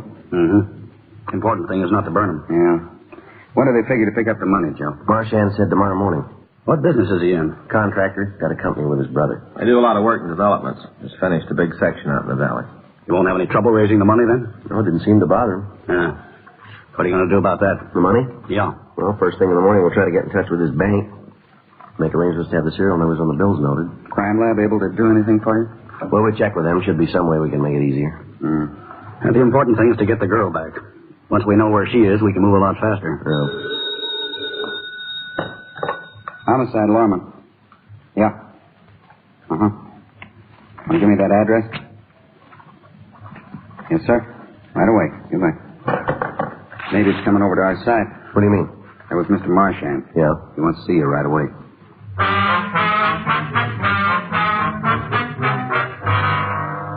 Frank and I left the office and drove over to the address Mr. Marchand had given us on the phone. It was an all-night restaurant on Hollywood Boulevard. We found him in a booth at the back of the place. Hi, Mr. Marchand. How are you? Sit down, will you? Heard anything new? No. The reason I called, I got to thinking after you'd left. The way we acted isn't going to help any. It's not going to make it any easier on anybody. That's right. Mabel and I talked it over. She still isn't too hot on the idea, and I'd appreciate it if you could do what has to be done without her knowing too much about it. We'll do what we can. I don't like to have to put this kind of restriction on you, but right now there doesn't seem to be any other way. We understand. Have you heard anything else from the kidnapper? Not a word. Don't imagine he'll try and contact me before I've had a chance to get the money. No, sir. When do you figure on getting it? I'll call my bank at 9, try and make arrangements then. We'd like to be there when you talk to him. All right. What do you plan on doing? Well, first we want to get the serial numbers on all those bills. I'm sure they'll cooperate. We'll check with our crime lab. Maybe something we can use to prepare the money so we'll be able to recognize it a little better. They'll probably want you to make up a special package, too. Well, I'm not going to try and tell you your business. I guess you know what you're doing. Well, we hope so. I'd like to ask a question, though. What's that? You think she's still alive? Well, there's no way of knowing that. You've handled this kind of thing before. You know what the odds are. What do you think? I don't know. I think it's so much easier if we knew. Yes, sir. It just seems like she has to be alive. I can't imagine anyone would hurt a little girl. I just can't imagine it. Yes. First time she's ever been away from home. She doesn't get along with strangers too well. Poor little kid. I'm sorry. I'm acting like an idiot. No, sir. More like a father.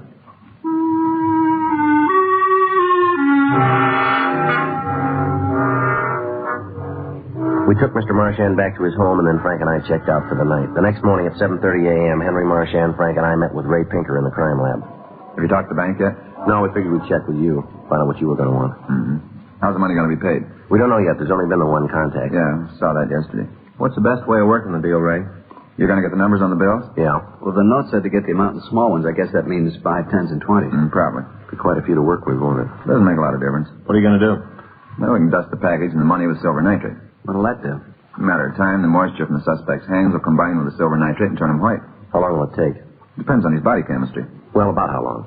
Could be 3 to 4 hours. I wouldn't count on it happening that fast, though. Well, how easy is it going to be to spot? Not too hard. Stuff looks almost like a white talcum powder. To wash off easy? No.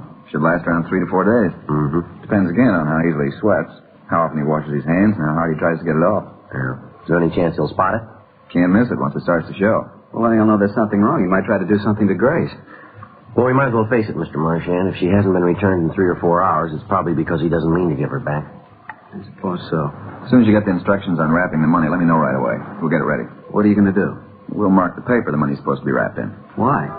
So we can identify it. If he wants the package out of newspaper, we got some on hand. Got some new brown wrapping paper, too. I think we're pretty well set on that score. I don't understand why you're doing all this. Well, if the suspect gets away from the meeting place, we've got to have a way to pick him up. Well, how's the special package going to help? We'll be able to prove it's what the money was wrapped in. Make it easier to be sure we got the right man. Shane was as confident as you seem to be. How do you mean? That we're going to catch the man. Well, once he picks up the money, we've got everything on our side. You're going to have the pickup area staked out? As much as we can. Depends a lot on where the contact is made. Right after the payoff, we'll secure the area. Nobody will get out. Ray, is there any way we can mark the car? Hard to say. We could use paint. A lot of things we don't know about the setup. Be easy to figure them after we've got all the information. If somebody can get close enough to the car, we can drop a capsule of paint on top of it. Put a copter in the area, and you shouldn't have any trouble picking it up. Sergeant Friday? Yeah. Phone for you, Sir Arthur. Thank you. Take it over there, Joe. Okay. Which line? 3. Thank you. Friday speed. Oh, yeah. Uh-huh. What? We'll be right over.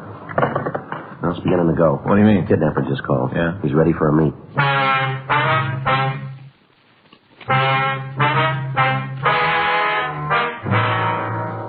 The second contact by the kidnapper had been made by telephone. He talked to Mrs. Marchand and instructed her to tell her husband to have the money ready by 6 p.m. that evening. He went on to say that another call would be made giving instructions for payment of the ransom. Mr. Marchand, Frank, and I talked with her about the call, and then we had a meeting with Captain Lorman and Chief Detective Thad Brown. It was decided to go ahead as the kidnapper had ordered.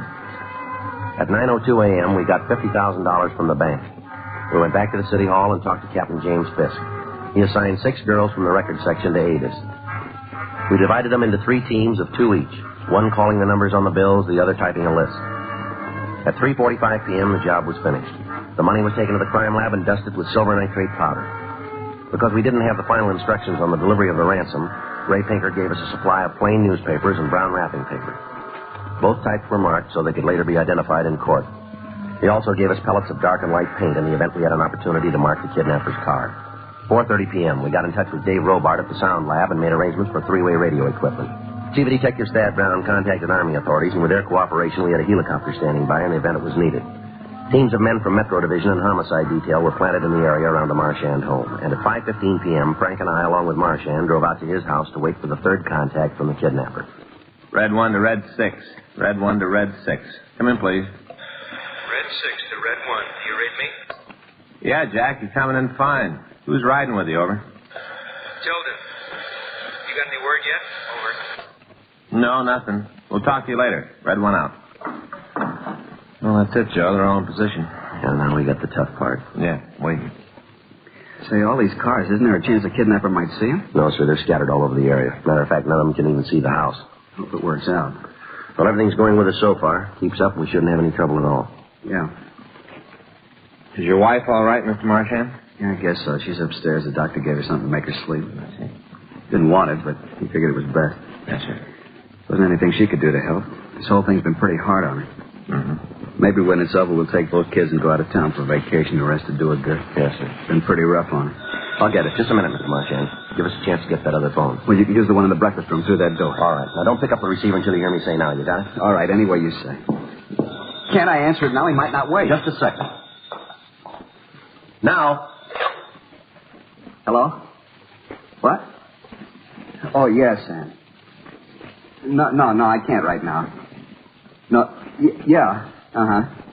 Look, Sam, I'm expecting an important call. Can I talk to you tomorrow? I'm sorry about it.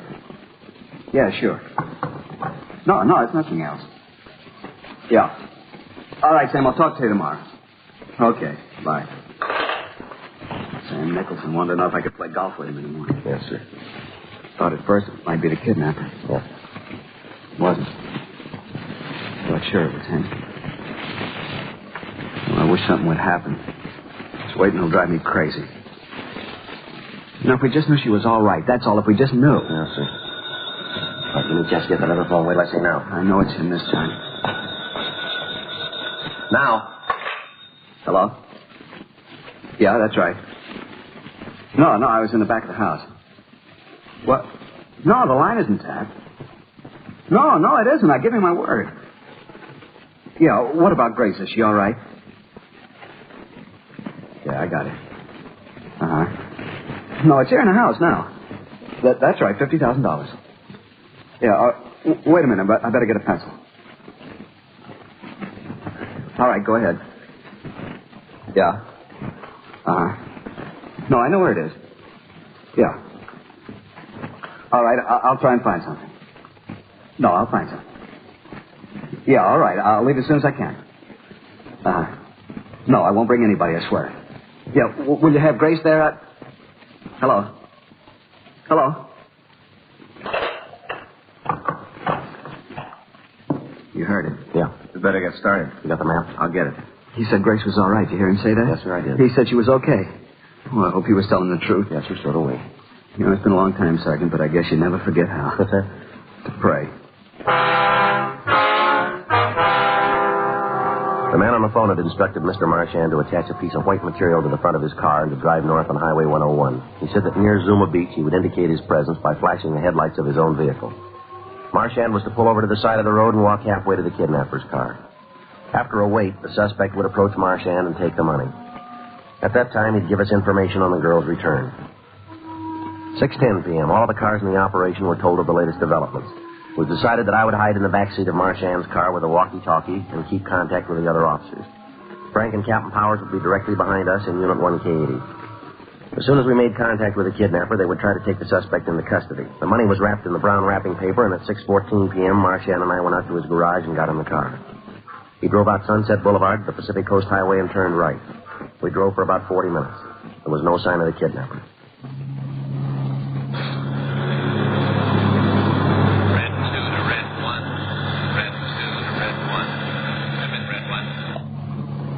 Red 1 to Red 2, over. How's it going, Joe? Any sign yet? No, we're approaching Zuma Beach. Should be pretty quick now. Friday, there's a car up ahead. I can just make it out. Stand by, Red 2. I think we made contact. How about it, Mike? Yeah, that's it. He just flashed his lights. Mike, we just made contact. Better take it easy. Okay, Joe. Keep us posted. Can you see us? We can just barely make out your lights. We're about a half a mile behind you. Right. Red 1 out. Now, how about it, Marchand? It's him. He flashed the lights again. Okay, do what he said. Approach slowly. Try to get as close as you can. All right. But do exactly what he says. Give him the money and try to find out where your daughter is. Yeah. He's driving off. What? He's leaving. He isn't going to wait. Let's stop him. I'll stop him. What are you doing? Hang on. We're going to hit.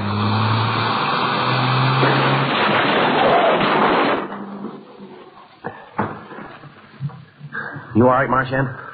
Yeah, I guess so. I guess I'm all right. The door's stuck. Can you get the front one open? I think so. I'll try. I think I can get it open.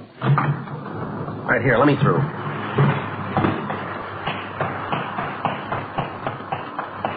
You all right in there? Hey, is he hurt? I had to stop him. There wasn't any other way he was going to leave. All right, give me a hand with this door. Yeah, sure. There wasn't any other way he was going to leave. All right, come on. Leave me alone. Get away. Come on, get out of there. I can't. I think my leg's broken. I can't move it. Make him tell where Gracie is. Make him tell. Leave me alone. All right, come on, out. Please leave me alone.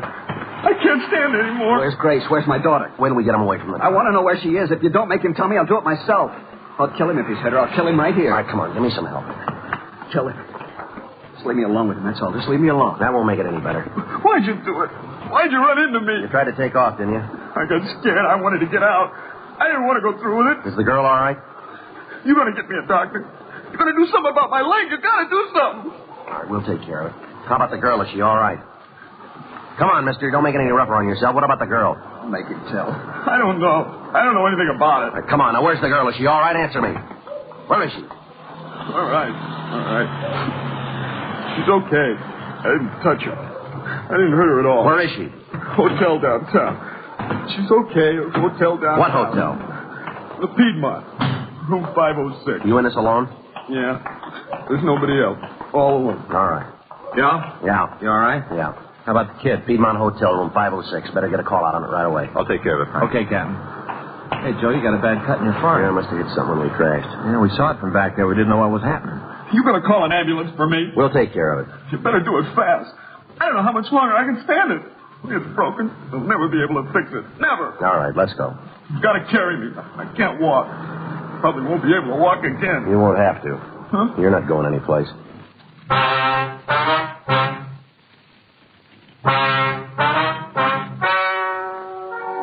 The story you have just heard is true. The names were changed to protect the innocent. On September 16th, trial was held in Department 89, Superior Court of the State of California, in and for the County of Los Angeles.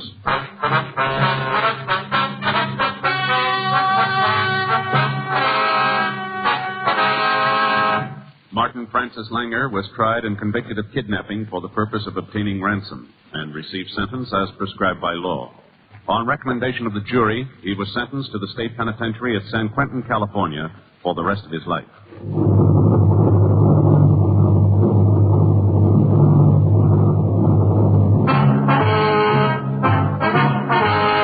You have just heard Dragnet, the authentic story of your police force in action, and starring Jack Webb, a presentation of the United States Armed Forces Radio Service.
From San Francisco, the American Broadcasting Company presents 1 out of 7.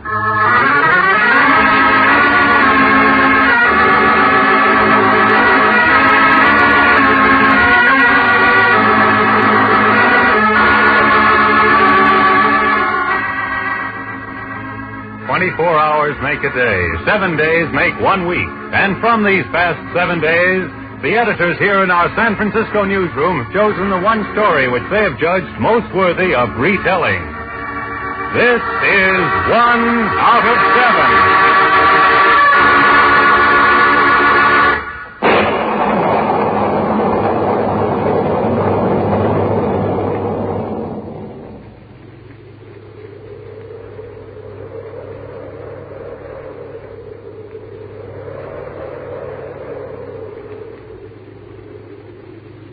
Stand high above the wind, above, apart, alone, and look down on them.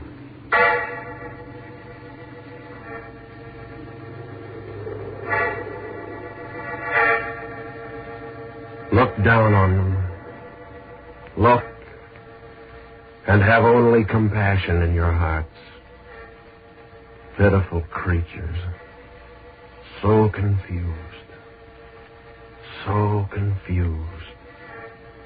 bewildered, and so confused.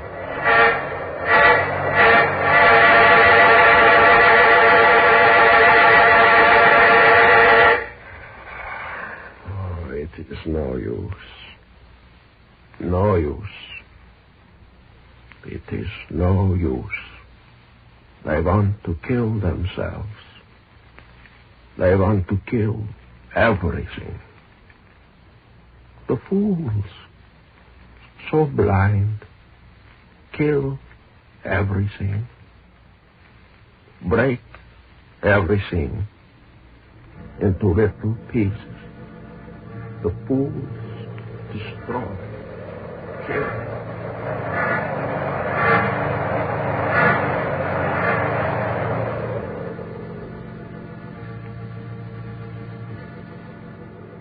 Stand high above the wind, above the proud speck of earth, and behold the ravaged thing, swinging perilously there in space and darkness, straining at its moorings, quaking on its orbit, and turn an inquiring ear to the angry little voices that arise therefrom, and soon lose themselves to the enveloping immensities of time and space. Listen. Listen.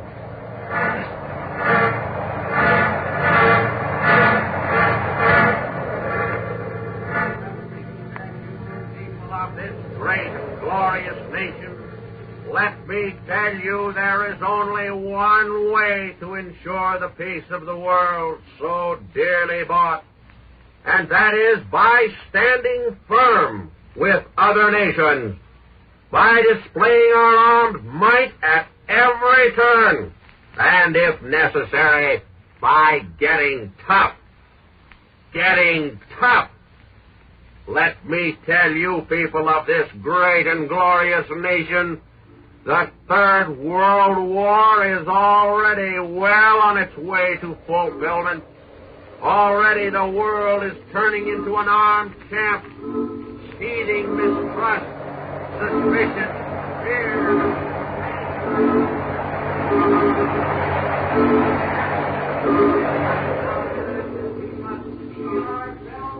Third World War soon to be realized? Is it not now evident that we must prepare for its coming and take steps to defend ourselves? Is it not now evident that there is a nation to the westward with whom it is impossible to live in peace and security? The danger is there. It is threatening. And I say that if we must fight another war, then let's have it now and be done with it. If our freedom must be bought again with the sacrifice of more sons, then let us be brave enough and strong enough to buy that freedom. The danger is there, and we must fight it We must fight it. We must fight it. We must fight it.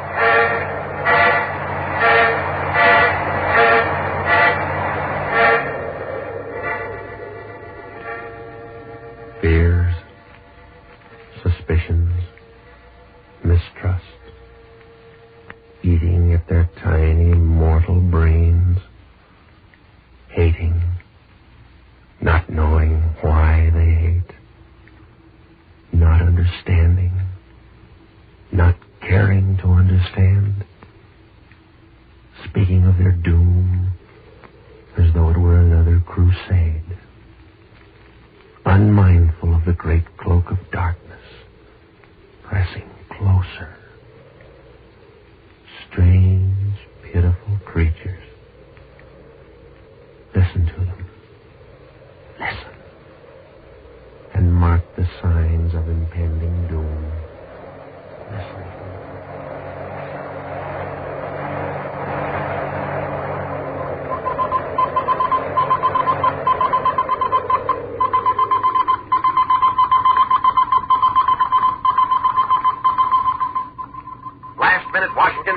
Reveal that a score of congressmen will soon submit a bill which provides that American military and naval bases throughout the world, together with our total armed might, be further strengthened to provide against attack by possible enemy nations in the West.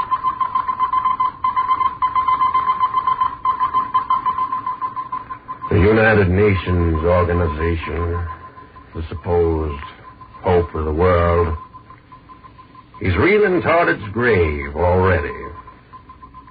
Regrettable indeed, but that certainly appears to be the situation tonight after the serious cleavage between the big three powers on current issues of major importance. In fact, only this afternoon, a prominent military source in Washington told me that the Third World War is not only inevitable, but fast approaching.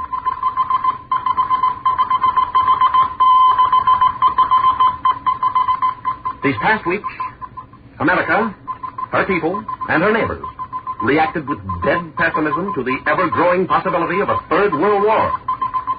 In a recognized national poll of public opinion, a cross-section of the populace was asked, do you think there will be another world war in the next 20 years?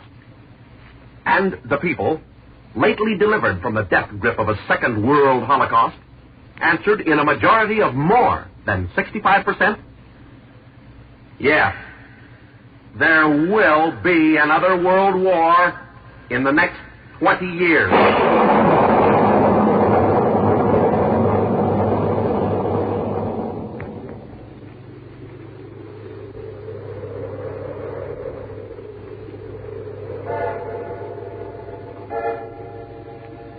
A footnote to the parents, the mothers and fathers of Earth.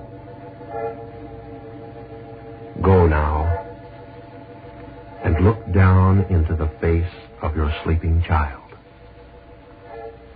Conjure up the child's future. Yes, if all these signs and grim portents achieve disastrous reality. Contemplate the inevitable horror, and then act according to the dictates of your will.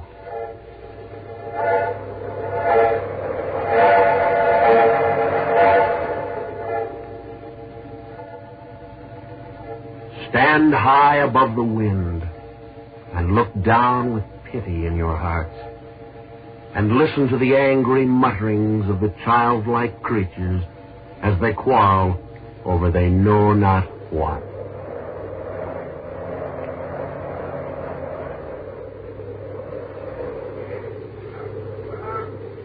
Communist fifth columns are established and are now working in complete unity and absolute obedience to Moscow. Nobody knows what Soviet Russia intends to do in the immediate future, or what are the limits, if any, to their expansive tendencies. Thus, neither the sure prevention of war or the continuous rise of world organization will be gained without the fraternal association of the English-speaking people. This means that a special relationship should be established between the British Commonwealth and Empire and the United States.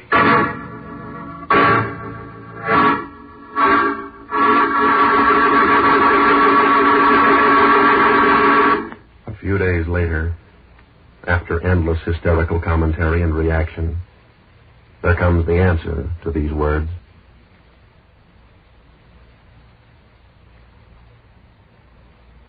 The Soviet Union will follow its chosen path without deviation. Until now, those who tried to show strength to the Russian people, without exception, lost in the undertaking.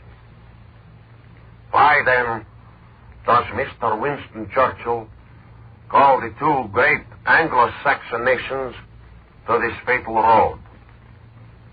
Russia is not seeking world supremacy, but our nation is determined to secure its own frontiers. To do this, we will not yield to any threats, to any subterfuges, nor to any art of the most modern, familiar, or unfamiliar weapons.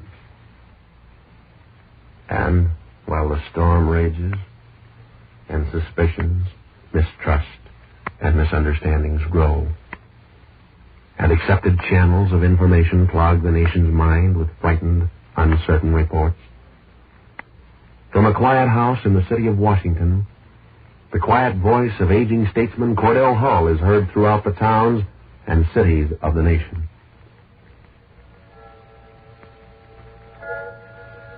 We who are living now must not allow the human race to commit suicide through the lack of vision, or through selfishness, impatience, or provocation. I offer this 5-point program to help us overcome the dark threaten the world. First, that we examine with sympathy and patience the views of others. Secondly, that we ascertain the true facts. Thirdly, that we avoid taking stubborn positions one way or the other. Fourthly, that we refrain from exaggerating and overemphasizing one's own claim. And lastly, that we refrain from making an appeal to prejudice.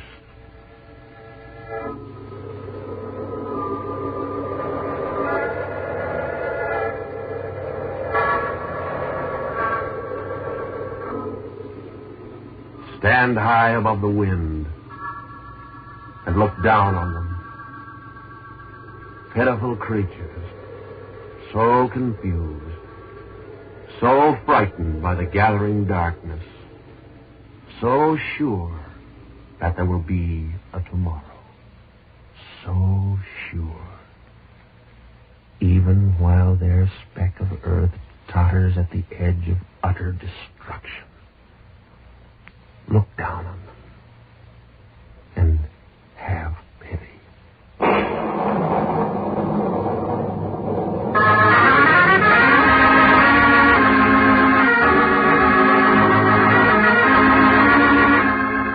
The script for 1 out of 7 is written by James Edward Moser. Gil Dowd is the producer, and music is by Otto Clare at the Hammond organ.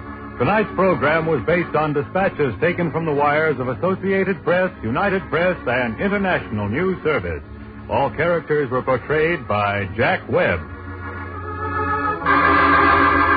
Listen next week, same time, same station for 1 out of 7.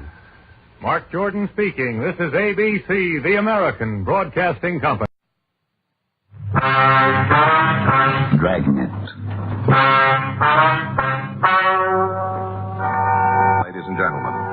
story you are about to hear is true. The names have been changed to protect the innocent.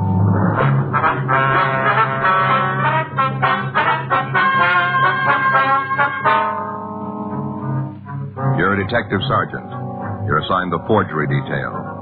For the past 6 weeks, a man has been passing phony payroll checks in your city. You've got a description but no positive identification. The check forgeries continue. Your job? Stop them.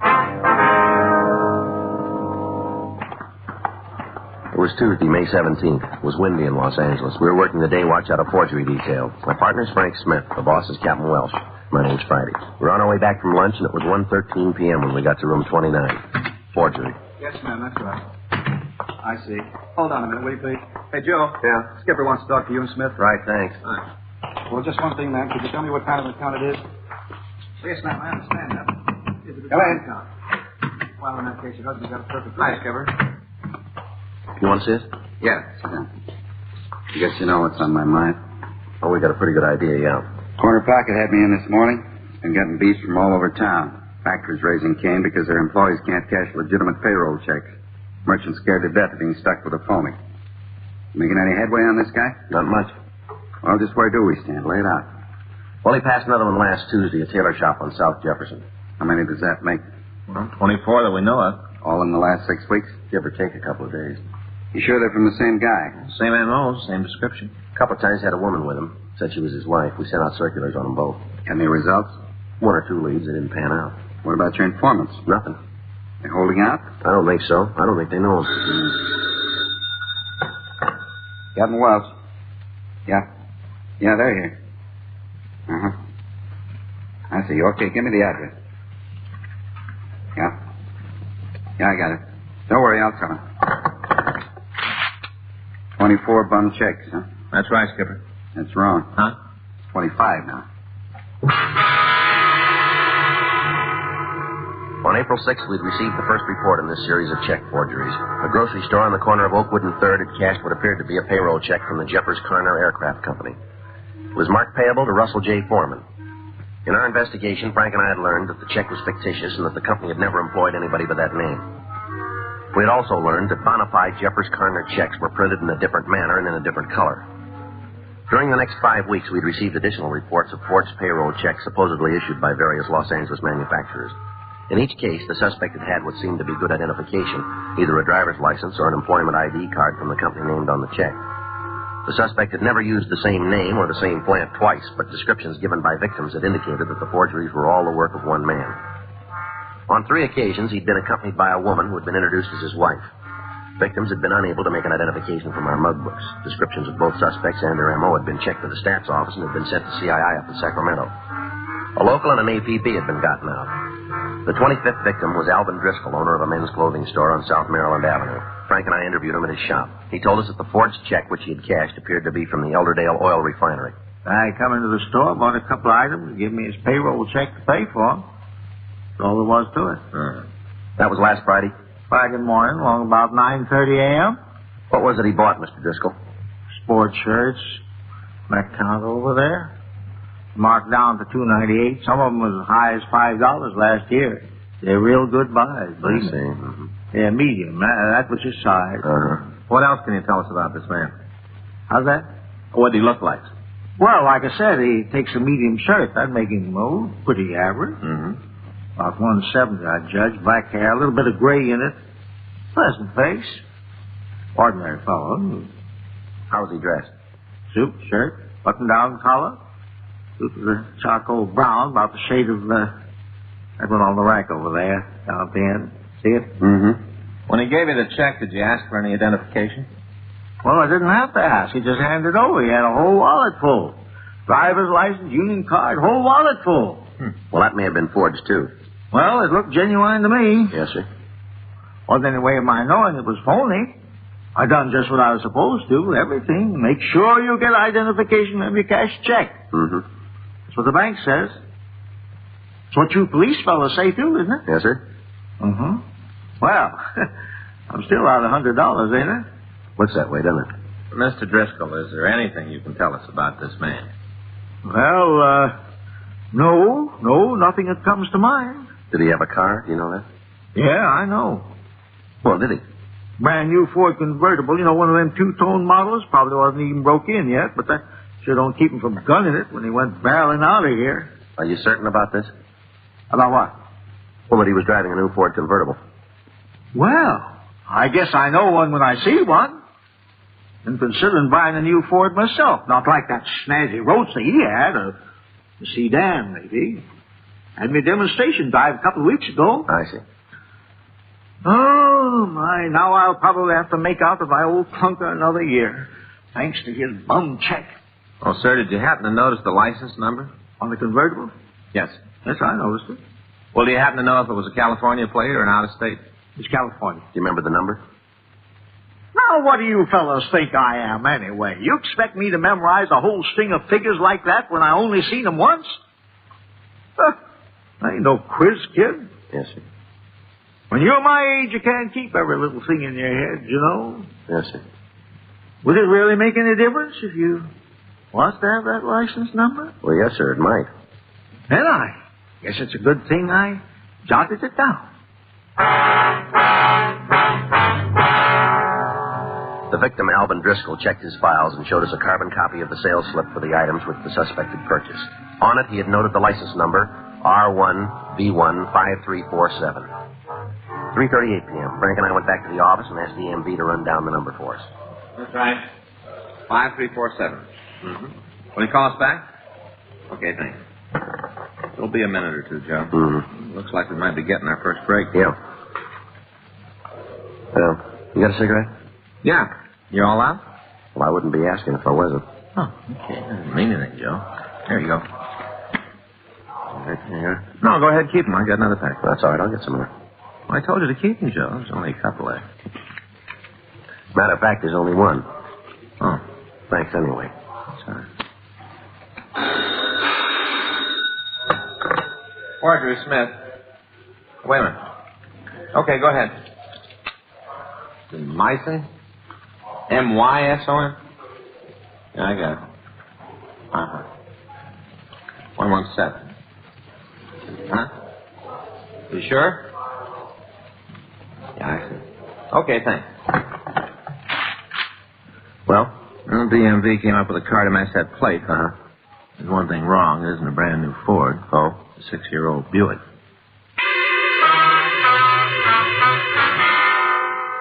The Department of Motor Vehicles had reported that the car bearing license number R1V15347 was registered in the name of Philip B. Myson at 117 South Helen Avenue.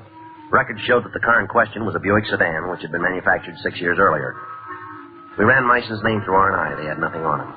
We also ran the license number through our auto records to check to see if it was a stolen plate or a hot car. The report was negative. 4:09 p.m., Frank and I drove out to the Helen Avenue address. It was a small one-story bungalow with rain-streaked stucco walls.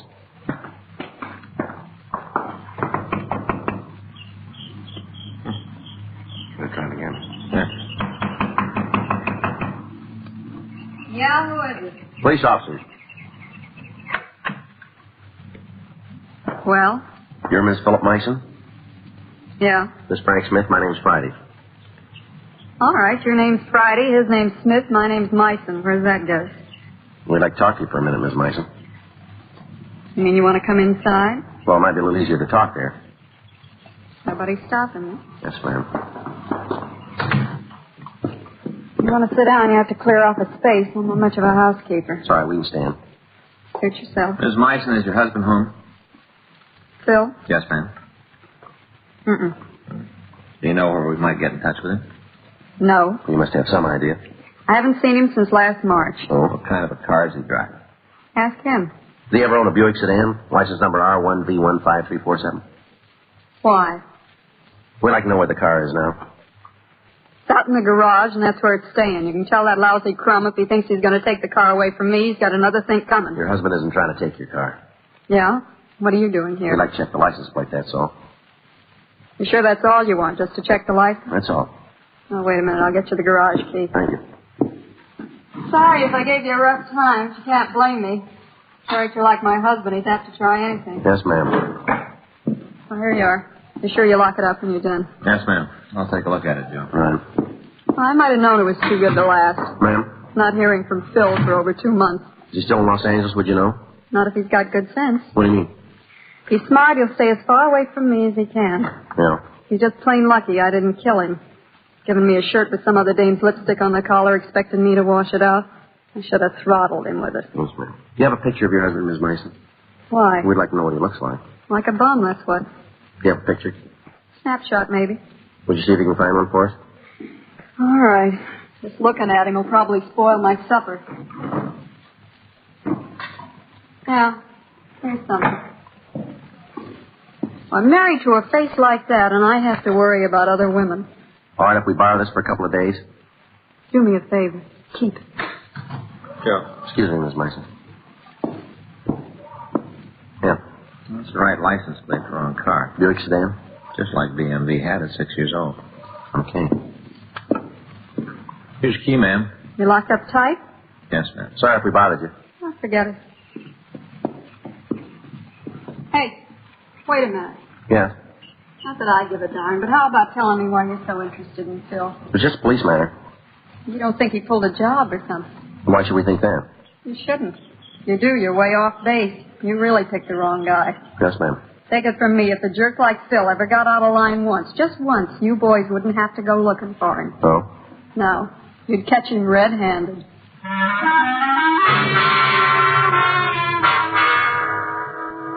Frank and I left the Meissen home and contacted Alvin Driscoll. He confirmed his description of the suspect's car, but he admitted he might have been mistaken about the license number.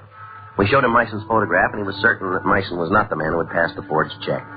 The next day, May 18th, we showed the Meissen photo to several of the other victims.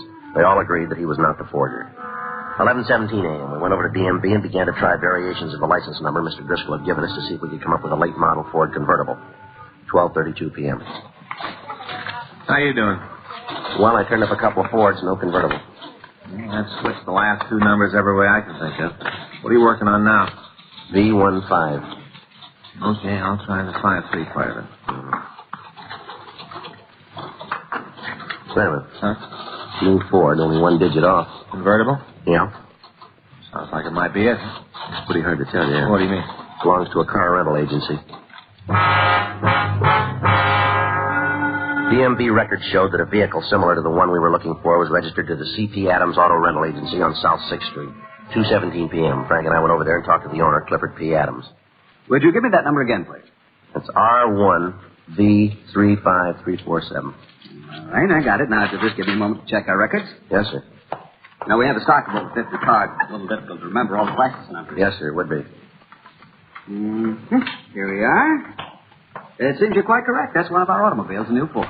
Can you tell us what model it is? It's a convertible, yellow and black. Uh-huh. Most of our cars are convertibles. When people come to Southern California, that's what they all want. Yes, sir. Anything else I can do for you? Yeah, is that car rented right now? Well, I couldn't say offhand. Would you like me to find out? If you will, please. Be glad to. Be glad to. It's a different file, that's all. I see. Let's see. Oh, yes, this is it.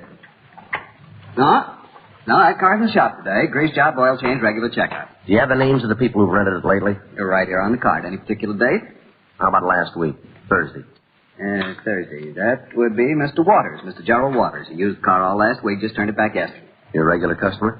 He's rented from us several times, as I recall, on and off during the last month or so. Can you tell us what he looks like? Well, actually, I've only seen him once or twice. He's a youngish man, about 40, tall, black hair, a little gray at the temples. How about his wife? Did you ever meet her? Yes, she picked up a car for him. Would you describe her, please? Well, I think she was blonde. Nice looking, probably in her 30s. That's about all I can remember. Do you have their address, Mr. Adams? Oh, yes. We try to get all the information we can about our clients, but I'm afraid it's in the different files. All right, take your time. Someday we'll have to work out a more efficient system for all these records.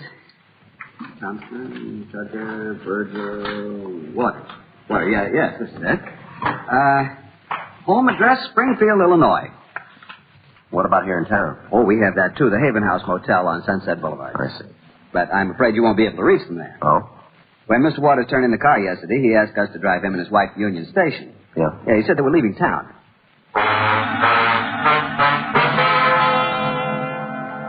We got a sample of the suspect's handwriting, and we asked Mr. Adams to get in touch with us if he heard from Gerald Waters again.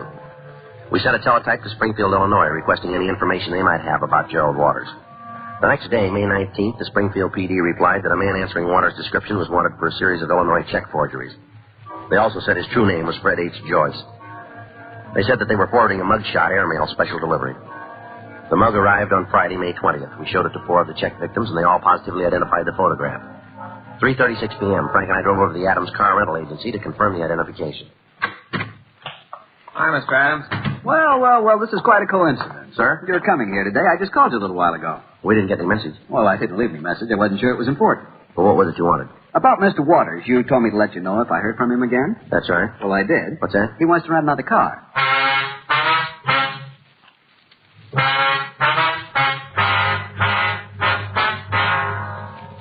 We showed Mr. Adams the mugshot of Fred Joyce, and he stated positively that Joyce and Gerald Waters were the same man. He also told us that Waters had called the car rental agency about 11 o'clock that morning to make arrangements for renting a new convertible. Joyce had asked him to have the car ready at 5:30. He said he would pick it up. Frank and I waited in Adams' office, 5:28 p.m. Can you go ahead and answer? CP Adams Car Rentals. Who? Oh, yes, just a minute. It's him, Mr. Waters, or whatever his real name is. Let's find out what he wants. Yes, Mr. Waters. Oh, yes, it's all ready. I thought you were going to pick it up. Oh. Well, I don't know. Hold on a second. He says he's tied up, but he can't get away. He wants us to deliver the car. Ask him where he's calling from, Wade. Where are you, Mr. Waters? I say. Well, I don't know. I'm a little short-handed today. I'll have to check. That phone booth somewhere in Wilshire. Where does he want you to send the car? Where do you want the car delivered, Mr. Waters? The Crest Plaza. Now, how soon? I guess we could make it by then. All right, Mr. Waters, we'll do our best. Thank you very much. You'll be in the bar at the Crest Plaza Hotel at 6:30, just off the lot. Right, thanks a lot. Oh, about the car, I wouldn't want it damaged. Don't worry, Mr. Adams. You don't need to send it. What? We'll take care of his transportation.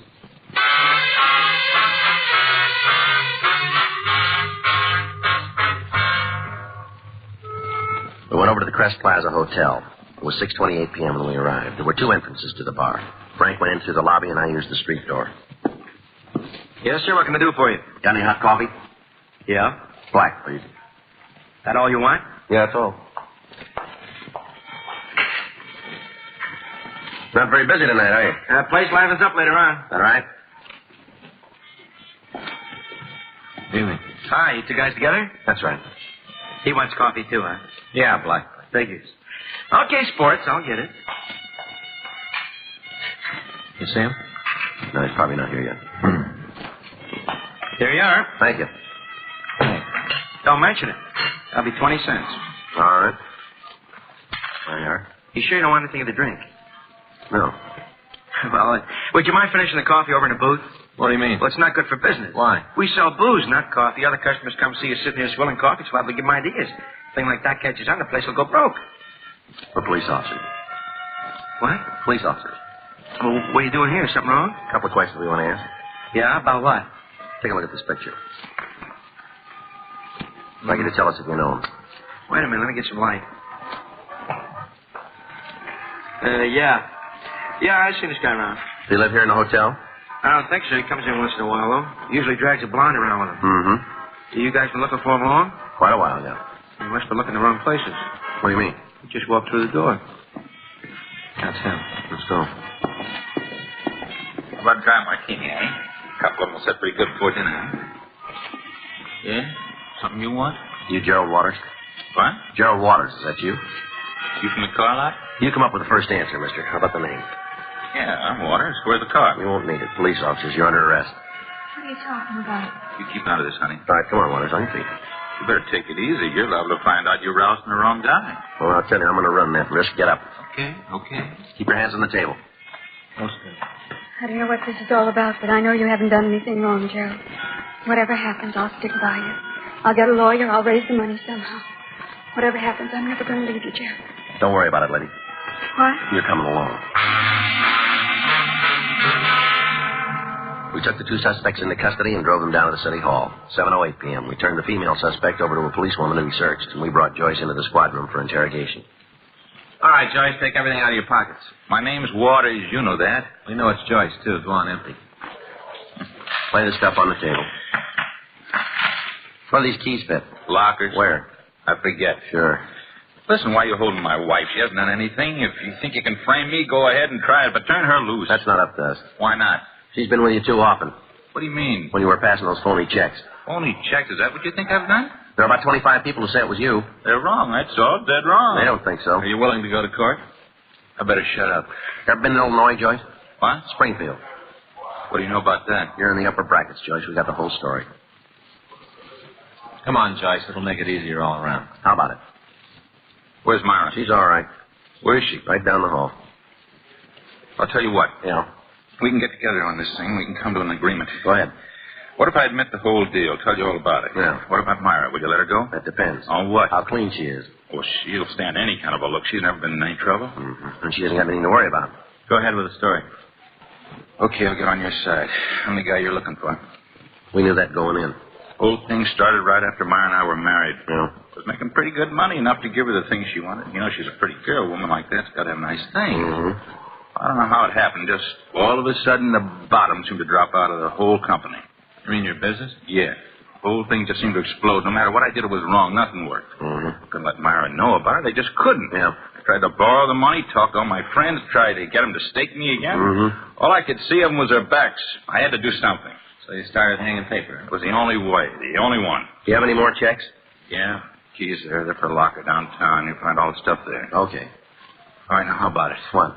Now, you let Myra go? She didn't know anything about it, not a thing. She didn't have anything to do with it, I swear to you. Mm-hmm. You're not going to hold her, are you?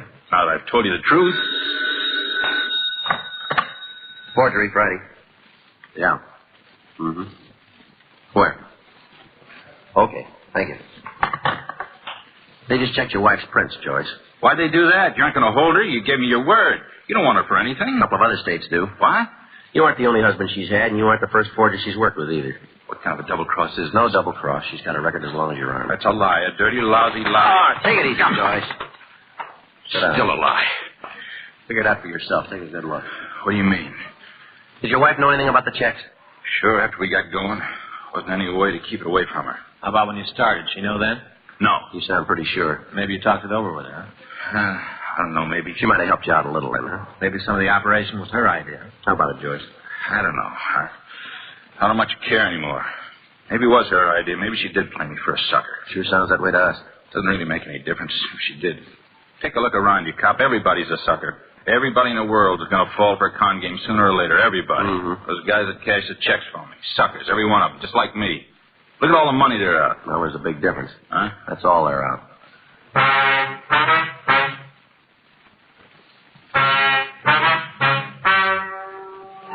The story you have just heard is true. The names were changed to protect the innocent. On August 17th, trial was held in Department 98, Superior Court of the State of California, in and for the County of Los Angeles.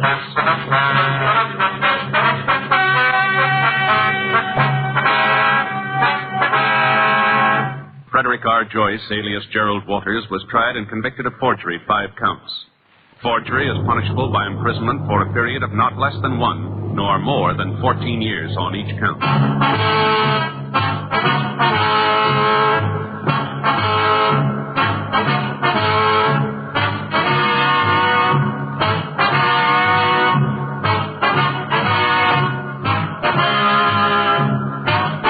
Just heard Dragnet, the authentic story of your police force in action, and starring Jack Webb, a presentation of the United States Armed Forces Radio Service.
Pat Novak, for hire.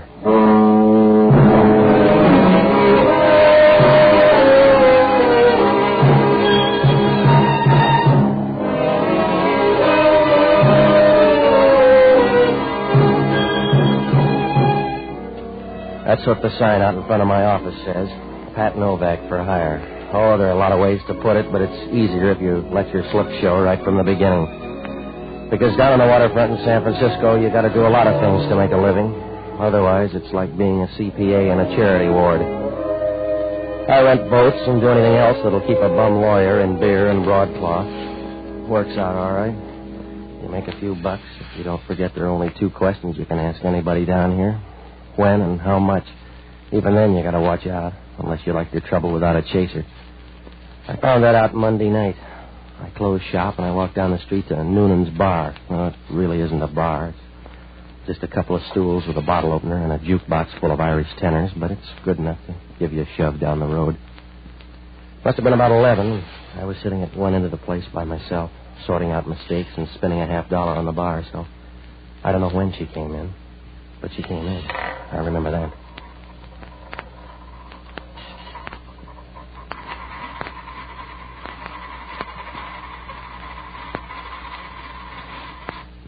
Does it always come up heads? If you're lucky. Who are you? If you're that lucky, you'd have dollar bills to do it with. Look, I'm low on chatter. Why don't you go down the counter and talk to the racy set, huh? I'd rather buy you a drink. Noonan's a social climber. He's going to throw you out. You buy me one, then. And I'm broke to strangers. Now, that winds up the conversation. See you later. We'll talk Thursday, then. I went to your office, but they said you were over here. I want to hire you, Mr. Novak. If you got a name to go with the figure? It won't fit in your file.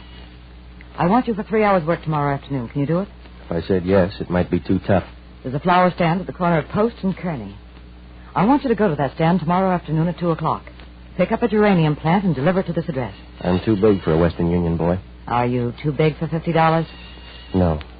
Must be a pretty geranium at those prices. Some people love nature, Mr. Novak. Do you care? No, I know a guy who likes parrots. You go to the stand and tell them you want the plant. Take it straight to the address I gave you. It's important. Don't let it out of your hands. For $50, I'll act like we're married. I better give you the money now. Well, you're eager.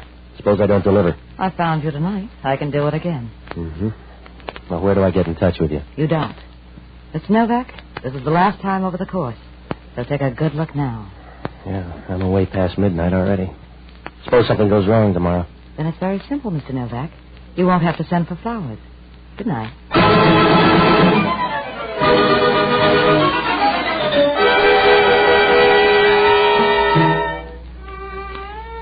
I watched her as she turned and walked out the door. She was wearing a flowered print dress, and as she walked, the roses kept getting mixed up with the daisies. She walked with a nice, friendly movement, like the trapdoor on a gallows. As she reached the door, she turned and smiled once, as if she knew the $50 was just for laughs. I scooped up the dough before anybody could see it, because at Noonan's, everybody gets broke in one motion. I left a few minutes later, and I went home to bed. I dreamed real good on $50, so I felt good the next afternoon when I got to the corner of Post and Kearney. The flower stand was there, all right, and I leaned against the storefront to watch the guy for a while. Maybe I should have known then, because right away I got the idea he didn't know what he was doing. But you can say that for a lot of senators. So I let it ride. When the jewelry store clock across the street said 2 o'clock, I walked up to him. Can I do something for you? Yeah, give me a geranium plant. What kind do you want? Big one, small one, I don't care. It's 2 o'clock. I'll take that kind. You want a geranium? Look, it's going to get dark. You got that long to argue? Here's the one you want, then. If you say so. You want to wrap it? No, it's all right. You carry it that way. Well, I'm going to look real funny walking around with a handful of geranium. Why do you want one, then? I see. You don't feel like talking about it. No, just take it and be happy. Yeah. How much? Nothing. Doesn't cost a thing. Suit yourself. You won't make much dough that way. I'll make even less talking to you. Just take the plant and be careful. Oh? How do you know what I'm going to do with the geranium? I don't, mister. Some people eat them. Just be careful and goodbye.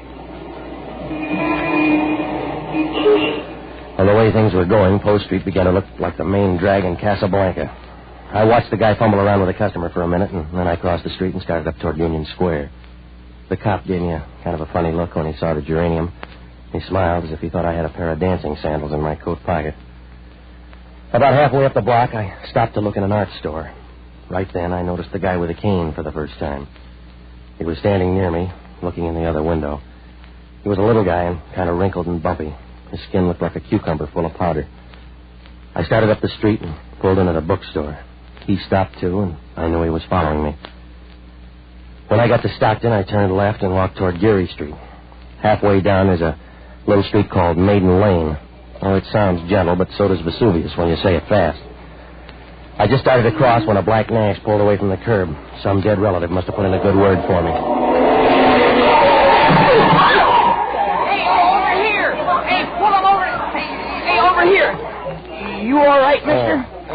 Yeah, I'll do, I guess. You're lucky you're not dead. Yeah, we're all that way.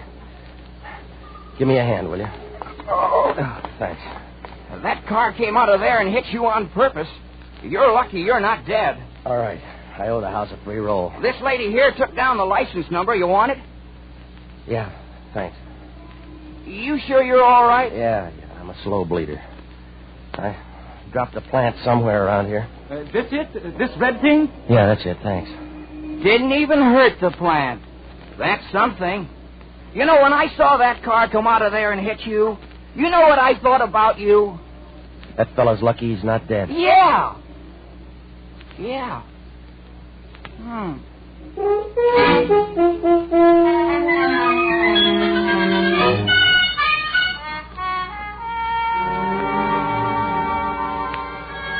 Well, I looked around, but the little guy with the cane had disappeared. As I crossed Union Square, I kept looking around, but he was gone. Well, I tried to forget about it, but I couldn't get it out of my mind. It kept coming back and showing up again like a bad reputation. Why had the guy started to follow me and then stopped so suddenly? And how about that guy in the car and that $50 geranium? Well, I got a cab over at the St. Francis stand, and I rode out to the address that the girl gave me. On the way, I looked at the flower. From what I could see, it was just a geranium planted in a little wooden box. Like all the rest of them, it bloomed unevenly with buds that looked too nervous to come out, like a debutante with thick ankles.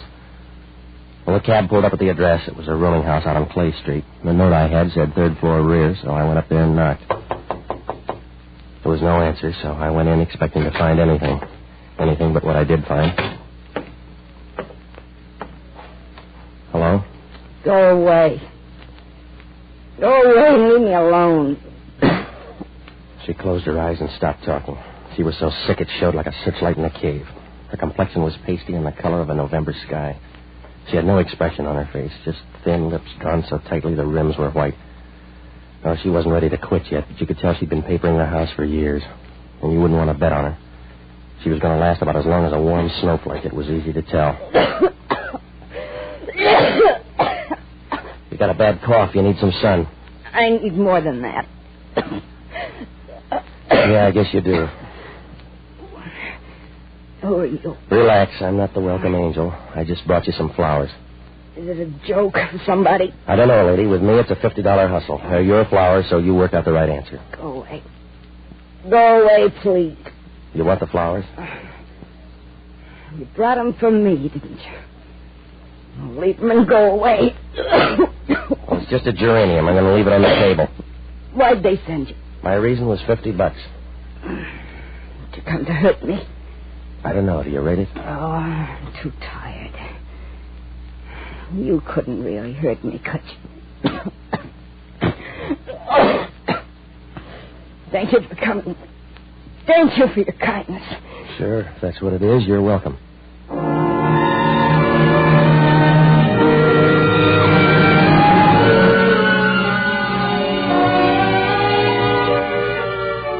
That's all she said, and that's all that happened in that little room up on Clay Street. It wasn't much, and it wasn't enough to worry you, but for some reason I felt like a man in quicksand complaining about his height. When I left there, I took a car down to Market Street, and I had dinner. Well, it didn't go right because I kept thinking about this afternoon and last night. Who did she mean by they, and where did all these people fit together? The guy with the cane, the gal that gave me the $50 in the little chair about a maiden lane. Well, I tried to forget about it, but it wasn't easy. It was like trying to change a typewriter ribbon with mittens on. After dinner, I went home. It was about 8 o'clock, and when I got in the apartment, it was dark. Before I had a chance to put on the light, I knew somebody was in the bedroom. I walked over to the door. In the dim light, it looked like a walrus in pants, but it turned out to be Inspector Hellman from Homicide. Hello, Novak. I just dropped in for a chat. You always chat with your hand in the bureau drawer? It's restful. I've been looking over your stuff. Is this a social call or are you out stealing? Where you been, Novak? What do you care, Hellman? All right, I'll tell you where I've been. In a third-floor room out in Clay Street. I left one this afternoon. It's the same one. Your fingerprints are all over the joint. I'll bet you checked everywhere. What were you doing out there? Delivering flowers. Is that your best try, Novak? It's the best I'm going to do for you. If you don't like it, check with a woman out there. I brought her flowers and left. What woman? The one on the couch, a black-haired girl with a half-dead look. You're wrong twice. Huh? There's no girl out there, unless she's tattooed on the guy's chest. Oh. And that guy doesn't have a half-dead look. It's better than that. All the way. That's right. He's dead enough to pray for. Will that do?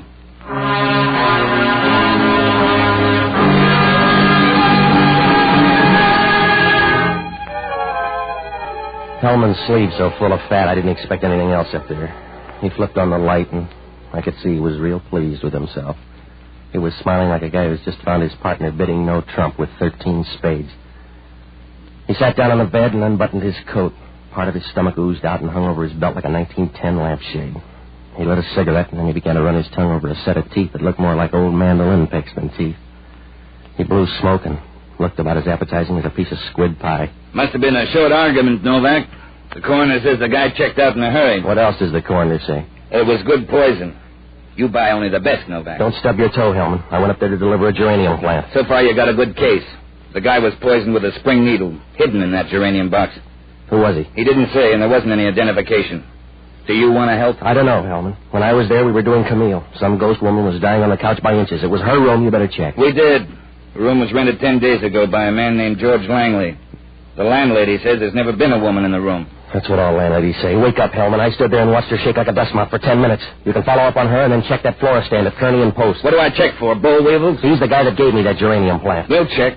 I want you down at headquarters by midnight tonight, Novak. You can talk to yourself till then. After that, you talk to us. I'll make it up from here on, Hellman. You don't like it the other way. Suit yourself, Novak. You know when you do. In the meantime, we'll find out what we can. I can't wait that long, Hellman. You couldn't find a tractor on the back porch. I'd hang if I waited for your boys. That's what you're going to do. And at midnight, you can dangle as high as you want. I don't mind as long as my feet are on the same level as your head.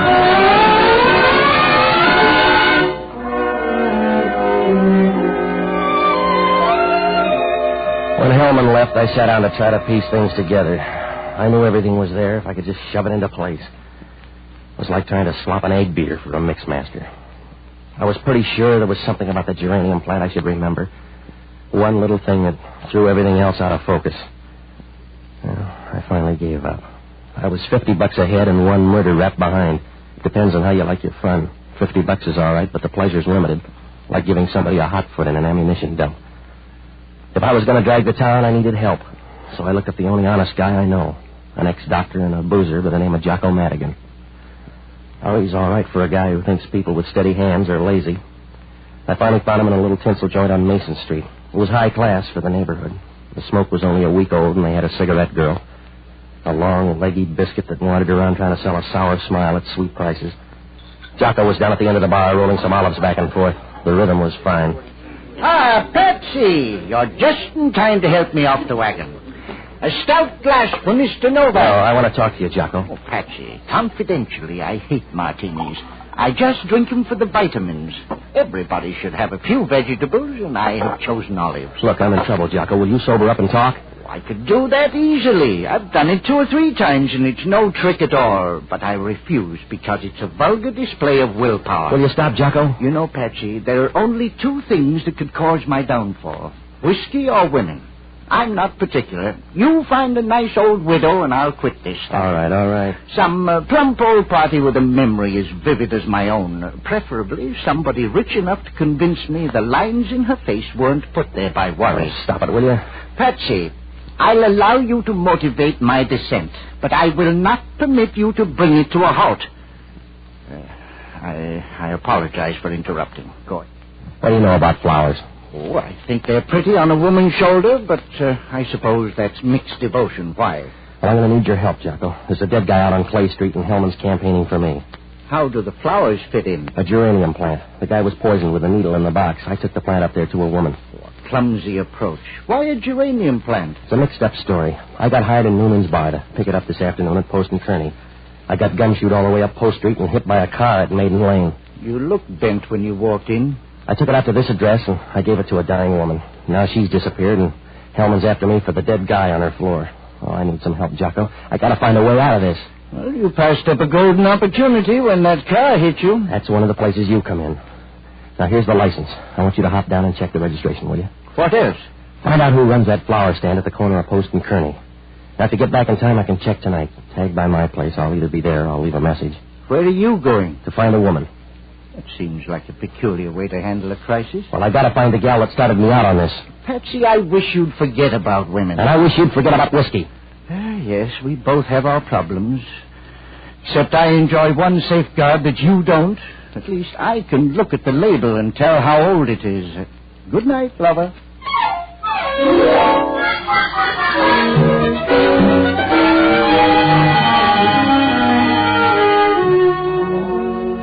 Well, I got out of there and I went by Noonan's place. I asked him if he knew the girl in there last night. He said after 45, a man forgets about a woman's face, so I checked that lead off and started on the other girl. I hit all the cab stands out near Clay Street, and I finally found a hack that picked her up. It was about 4 o'clock, he said. She had luggage and rode over to Janet Street on Telegraph Hill, but he couldn't remember the address at the best rates in town, so I checked off that one, too. From here on, it was going to be a rough ride. I didn't know where to dig. I might as well have been out looking for a stick with one end. Well, I could try one more thing. I went by to search the Clay Street joint. It was a dirty room, and the geranium hadn't helped.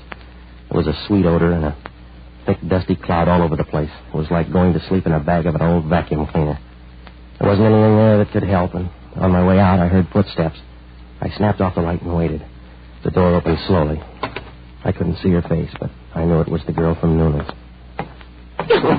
Turn on the light and you'll see your friends. Well, Mr. Novak. Sit down. Let's talk. In here? Why don't we drop by a gymnasium and get some fresh air? We can start with your name. It's easy. Say your piece, Mr. Novak. I've run out of $50 bills. Yeah, that's the way it is with my patients. Who killed the guy? I don't know, Patsy. I can narrow it down to one county for you, but after that you'll have to do your own sorting. The police think I did it. Maybe you did. You look big enough to carry the load. I don't care, Patsy. I'm not going to weep. I've got about 3 tiers left, and he isn't high enough on the list to rate one. Who was he? And how'd you find out he was dead? There's generally a dirty rim in the wash bowl. His name was Charles Dowd. Don't worry about him. There's a small-time guy set to fast music. Well, I'm going to worry about him because homicide's worried about him. Then worry in a calm way, Patsy. If you do it that way, I'll help. Sit down. Now, look, lady, you better help out or I'll lose your teeth for you. Patsy, you're tough. And everything, I guess. Who runs that flower stand? It wouldn't help. When he gave you that geranium, there was nothing wrong. For $50, there had to be something wrong. It wasn't full of poison. I know it was in there, and it wasn't poison. Somebody made a switch up here. What happened to the girl? I don't know. Relax. You're going to use up all that nice energy. Look, sis, you can haul in those long legs and give me some answers. I'm going to haul them in long enough to ask a few questions. My turn now, Patsy. Back over toward the door. You can talk on your way. Yeah, you look good with a gun. You made a deal with George. I want to hear about it, Novak. I don't even know George. If he's got a part, you just dealt him in. I'm too old for fairy tales, Patsy. George got to you and found out about that geranium box. It couldn't have happened any other way. Sorry, lady. Remember, you're nothing to me, Novak. You're $50 worth of muscle. You're $50, and I'll spend you fast. Go easy. You're going to break open a scene. I don't know your boy, George, and I can forget you, too. You can do it while you're talking. I came a long way, Patsy. Too far to toss it over for a mail or a bum. You're just a passing pair of pants to me, and I'll throw you away faster than a water gun. Now's your chance, baby. Come on. Oh, let go. You're hurting my shoulder. Relax. You're not going to have one in a minute. Come on, drop it. Now, reach down for that gun, and I'll jam you in the basement faster than a ton of coal. All right. Now, let's hear you talk.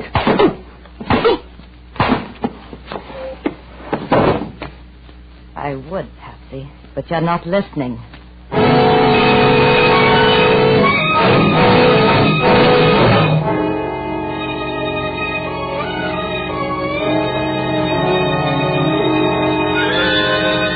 That's what happens when you don't watch the door. Somebody falls in love with the back of your head. I didn't even have a chance to see who hit me. I don't know what good it would have done unless you're the kind of a guy who keeps a scrapbook on those things. When I woke up, I had company. He was taking a nap, too, only his was going to last longer. It was the little guy with the cane. He tailed me right to the end. He was lying there with his mouth open and a bunch of pink gums showing as if he was trying to pick up a few bucks with a toothpaste ad. I was still groggy, and I couldn't see around the room, but I could hear a slow, steady squeaking sound. I turned my head, and Hellman was sitting in a rocking chair. He looked as happy as a choir boy on Christmas Eve. You have a good sleep, Novak? Oh, why don't they move the morgue down here? Yeah, I guess you ran out of poison.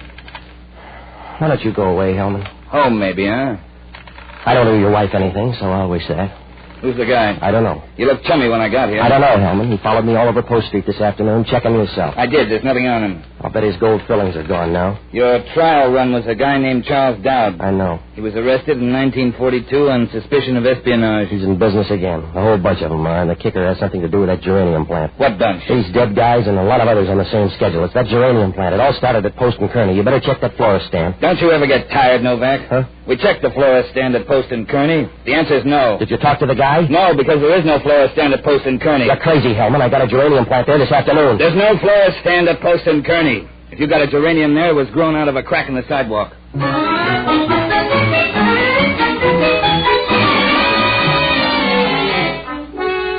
I left Hellman standing there over the dead man. The little guy was looking up at Hellman with a dull, bored look like an usher in a burlesque house. I was sure now there was something about the geranium I'd missed. If I could find the string and pull it, the whole thing would unravel. The questions were piling up, and there was only one answer. Who got to that box and made a switch? Well, it was close to 11 when I got back to my apartment. Jocko was in the kitchen working on an experiment.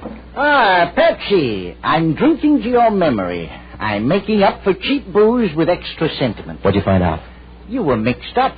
There is no flower stand at Kearney and Post. Now, look, I've been through all that once. It was Post and Kearney. I couldn't have made a mistake. Oh, anybody can confuse a street. It can be done easily. I once confused 2 whole suburbs. Yeah, all right. I boycotted a bar in Alameda for months before I found out they gave me the Mickey in San Carlos. Now, look, I know what I did, Jocko. Maybe the flower stand moved. Maybe it was never there before. But today it was at Post and Kearney. How about that license number? The car is registered in the name of George Langley. Who's he? He rented the murdered woman. He's mixed up in a switch on that geranium plant. What kind of switch? I don't know. But whatever it was, George did it. When it left that stand, there was something else in it besides a poison needle. Everybody knew it. The girl and the little guy with a cane, and probably the guy that drove that car. They switched plans? No, they changed. Yeah, I guess he could have done that too, huh? Was the man with the cane behind you when you got hit by the car? Yeah, I think you're right, Jocko. He wasn't trying to kill you. In the confusion, the man with the cane switched plants on you. Oh, Jocko, you're an angel. I'm going to do something for you someday. You already have. I charged this bottle of whiskey to you. Yeah, Novak talking. I got news for you. Mine's good, too. That poison needle plant was engineered by the little guy with the cane. We identified him.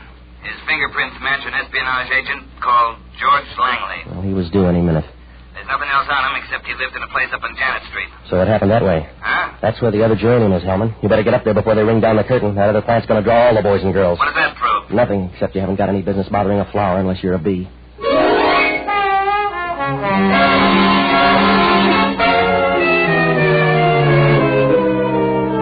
Well, you never know how the cards are going to fall, but when it's a wild game like Red Dog, whichever way they fall, it's going to hurt. And the last card's the one that breaks your back. So when Hellman hung up, I grabbed a cab and rushed out to Janet Street. It's a little short street draped down the side of Telegraph Hill like a torn ribbon. When Hellman pulled up at the top of the hill, I met him, and we started down to George Langley's address.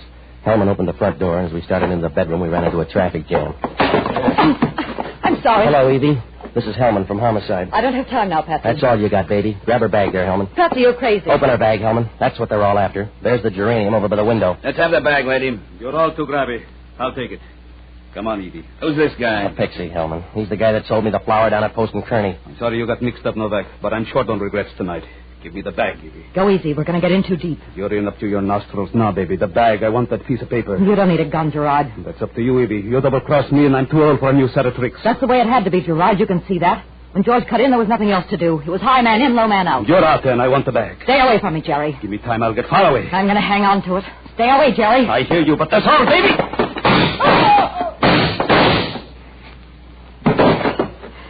Give me a hand, Patsy. You're going to need more than that, Angel. Help me to the couch. Sure, come on. There you are. Thanks, Patsy. You didn't owe me that. I can't take it back now. How's Gerard? He bleeds big. If I wasn't so tired, I'd laugh and laugh. No, I wouldn't do that, Angel. You're going to be there in time to hear the echo. What's in the bag? A formula. One other thing, Pat. Yeah? One other thing. What'd she say? I don't know, Hellman. She took it with her. Where does that leave us? Short one girl. She's in the apartment or on her way up. Don't look too hard, Mr. Novak. How many more are there? She's the big act. How do your friends look, sweetheart? They look the way they should. They watched me get sick. They didn't do anything about it. They sat around waiting for the last ounce of blood to dry up. You better go with Hellman. Please take me when you have a chance. Take me to... No. Yeah, you're more than ready. Oh, I think they look wonderful. They let me work for years. They let me get this way. And then they sat around to listen to my heartbreak.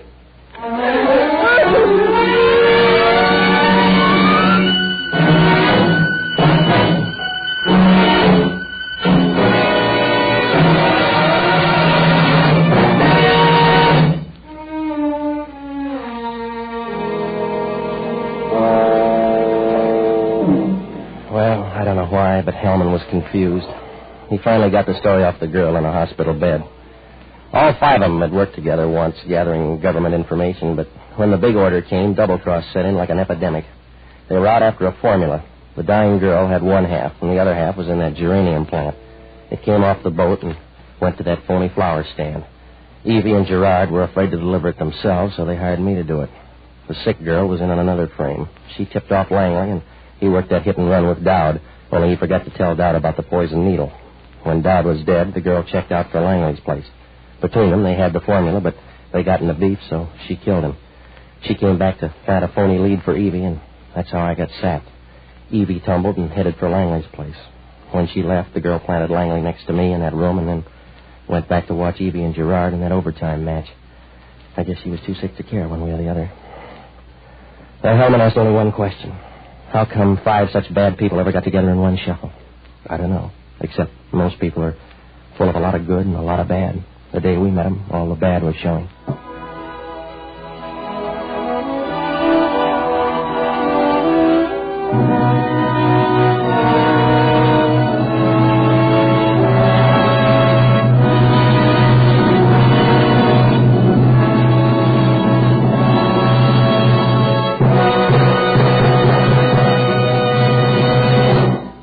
The Armed Forces Radio Service has just brought you Pat Novak for Hire, starring Jack Webb. Pat Novak is produced by William P. Russo. Jocko Madigan is played by Tudor Owen. Inspector Hellman is played by Raymond Burr. Music was composed and conducted by Basil Adlam. Be with us again next week when over most of these same stations we'll bring you Pat Novak for Hire. This is the United States Armed Forces Radio Service, the voice of information and education.